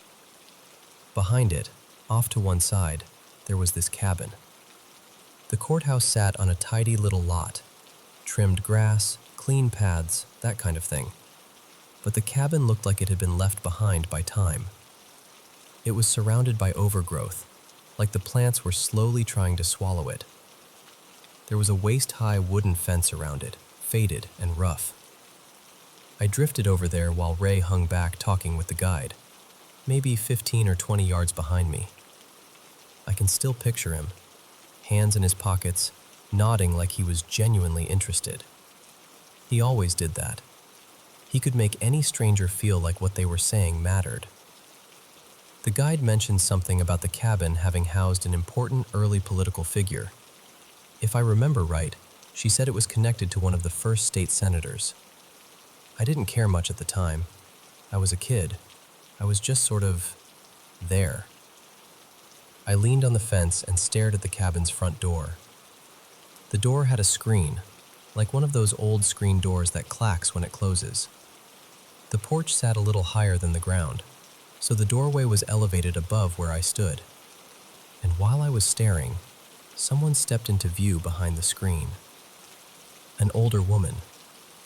I only saw her from about the chest up, but everything about her looked wrong in a very specific way. Not scary movie wrong, just off. Her clothing looked old-fashioned, like something out of a pioneer show. Not costumey exactly, just dated. And the light around her, or maybe the dimness inside the cabin, made her look kind of gray, like the color had been drained out of her. But the thing that really got me was the way she looked at me. She lifted her chin and stared down over her nose, like I'd interrupted her. It wasn't curious. It wasn't friendly. It felt sharp, almost like being sized up. And I remember this clear, instinctive thought in my kid brain. Why is she looking at me like that? I did what kids do when something doesn't make sense. I looked for an adult to confirm reality. I turned my head and called out to the guide. I didn't shout, but I spoke loud enough to be heard. Are there supposed to be people in there? And I swear to you, the moment she said it, I turned back, ready to point, ready to say, "Then who is that?" And the woman was gone. Just gone. No movement, no sound, no door opening, no footsteps on the porch. 1 second she was there behind the screen, looking down at me like I didn't belong. And the next second, there was nothing but a dark, empty doorway. I didn't tell anyone. Not that day. Partly because I didn't want to sound dumb. Partly because the feeling it gave me was so strange I didn't even know how to put it into words. And partly because I think some part of me was afraid that if I said it out loud, it would become more real. Years later, I asked Ray about that trip, just casually like, "Hey, do you remember that old courthouse museum we went to? The one with the cabin behind it?" And he didn't. Not even a little. That's what bothers me sometimes, how vivid it is for me, and how completely it slid off his memory like it never happened. Every now and then I'll do a quick search, poke around online, try to figure out exactly where we were. I've never done a full deep dive, but I've tried enough to realize my memory is fuzzy on the details. Waterfront town north of the bay, an early courthouse museum, a cabin behind it, sea lions raising hell nearby. And honestly, I still feel curious, not in a dramatic way, just in this quiet, human way. Like, I'd love to find the place again, stand by that fence, look at that screen door, and find out if anyone else ever saw a woman in there too.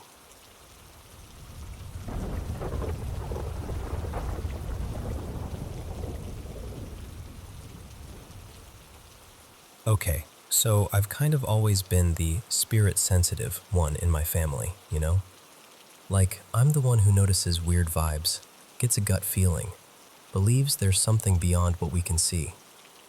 And that's not really the vibe in my house. We're Christian, we pray, we do the whole church thing, but my family is very much that's your imagination whenever I bring anything up. I've lived in the same house since I was about 6. I'm 19 now, and between maybe 9 and 13, that house did some things to me. Not a creaky floorboard things, like real moments that still make my stomach drop when I think about them. There are 2 nights that stand out so clearly, it's like my body remembers them before my brain even catches up. The first one happened when I was around 10. My parents and my little brother, Miles, were in my parents' bedroom upstairs, just hanging out. I remember feeling thirsty, so I went down to the kitchen to grab a bottle of water. And I need you to understand something about me. I have always hated the dark. Not a cute, ooh, spooky hate. Like, my skin crawls, my heart races, I feel wrong in it. So whenever I'm downstairs at night, I turn off the light and I basically sprint back up the stairs like the darkness is chasing me. Normally, I'd flip the downstairs light from the top of the stairs before I went down, because there's a switch that makes it easier. But for some reason that night, I didn't. I don't know why, I just didn't. So I went down, got the water, and when I started back up, the whole downstairs was pitch black.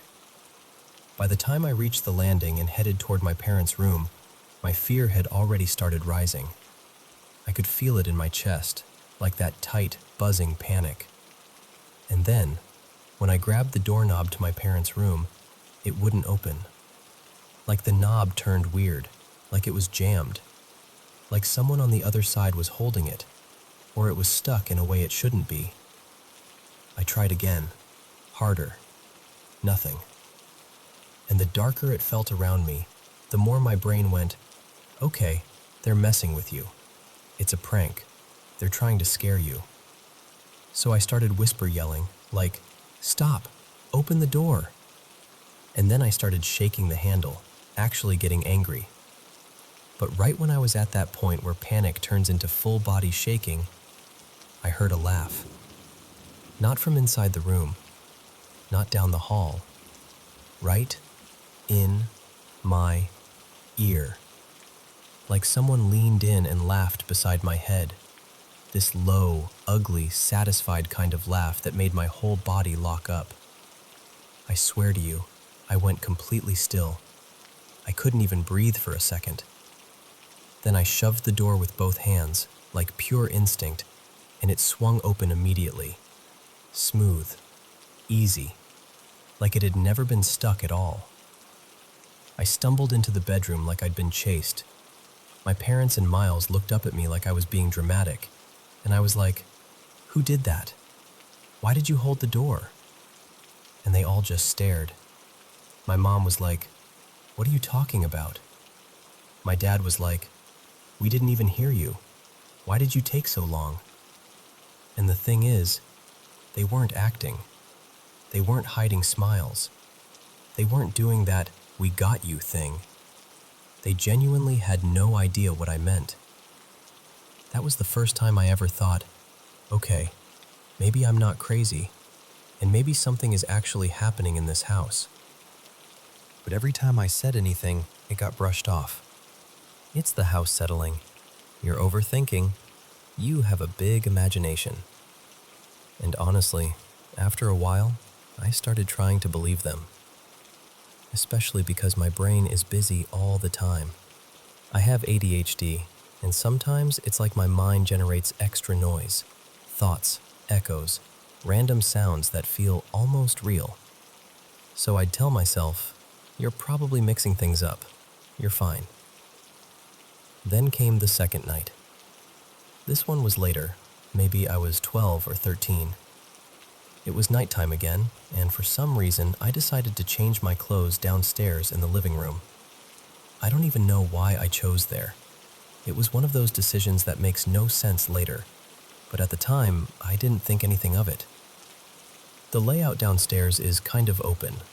The living room connects to the dining area, and that connects into part of the kitchen, like one long rectangle that's split into 3 spaces. Each space has its own light though, so if the living room light is on, you can sort of see into the dining room, but the kitchen stays shadowy unless you turn its light on too. So I'm in the living room, changing, and I hear this sound. At first it's subtle, like I'm not sure if it's real. It's a deep, slow, heavy breathing sound, like someone breathing through their mouth on purpose, like they're standing still and just pulling air in and out loudly. I froze with my shirt half on, and I remember thinking, nope, brain noise, not real. So I tried the trick I always used. I started focusing on something else. I think I even hummed a little song to myself, like, okay, ignore it and it'll go away. But it didn't go away. So I covered my ears with my hands, and the breathing got muffled, meaning it was real. My heart dropped. I turned toward the kitchen, but from where I stood, it was mostly dark. I couldn't see much. The living room light lit part of the dining room, but the kitchen was this black patch beyond it. So I stepped into the dining room, slow, trying to be brave, trying to convince myself it was nothing. And from there, I could see more. Not clearly, just enough. And that's when I saw it. A silhouette, a man-shaped figure. Not like a shadow from furniture, like a person's outline, standing, or kind of rocking, like he was shifting his weight back and forth, almost pacing in place, but not walking anywhere, just moving like he couldn't stay still. And the breathing was coming from him. That's what wrecked me the most, the fact that the sound matched the shape, like it wasn't random noise anymore. It had a source. I didn't scream. I didn't call out. I didn't even think. I just ran. I bolted up the stairs so fast I almost tripped, and I slammed my bedroom door like that could protect me from whatever I'd just seen. When I told my family, nobody believed me, not even a little. They treated it like I'd watched something scary and freaked myself out. But I know what I saw, and ever since then, nothing that intense has happened again. But the smaller things still pop up sometimes. Little moments where the house feels too aware, too present, like it's listening. And I don't know what any of it means. I don't even know if it means anything at all. I just know those 2 nights changed the way I feel in the dark forever. And sometimes I still catch myself moving faster through the hallway, even now, like some part of me is expecting that laugh again, or that breathing.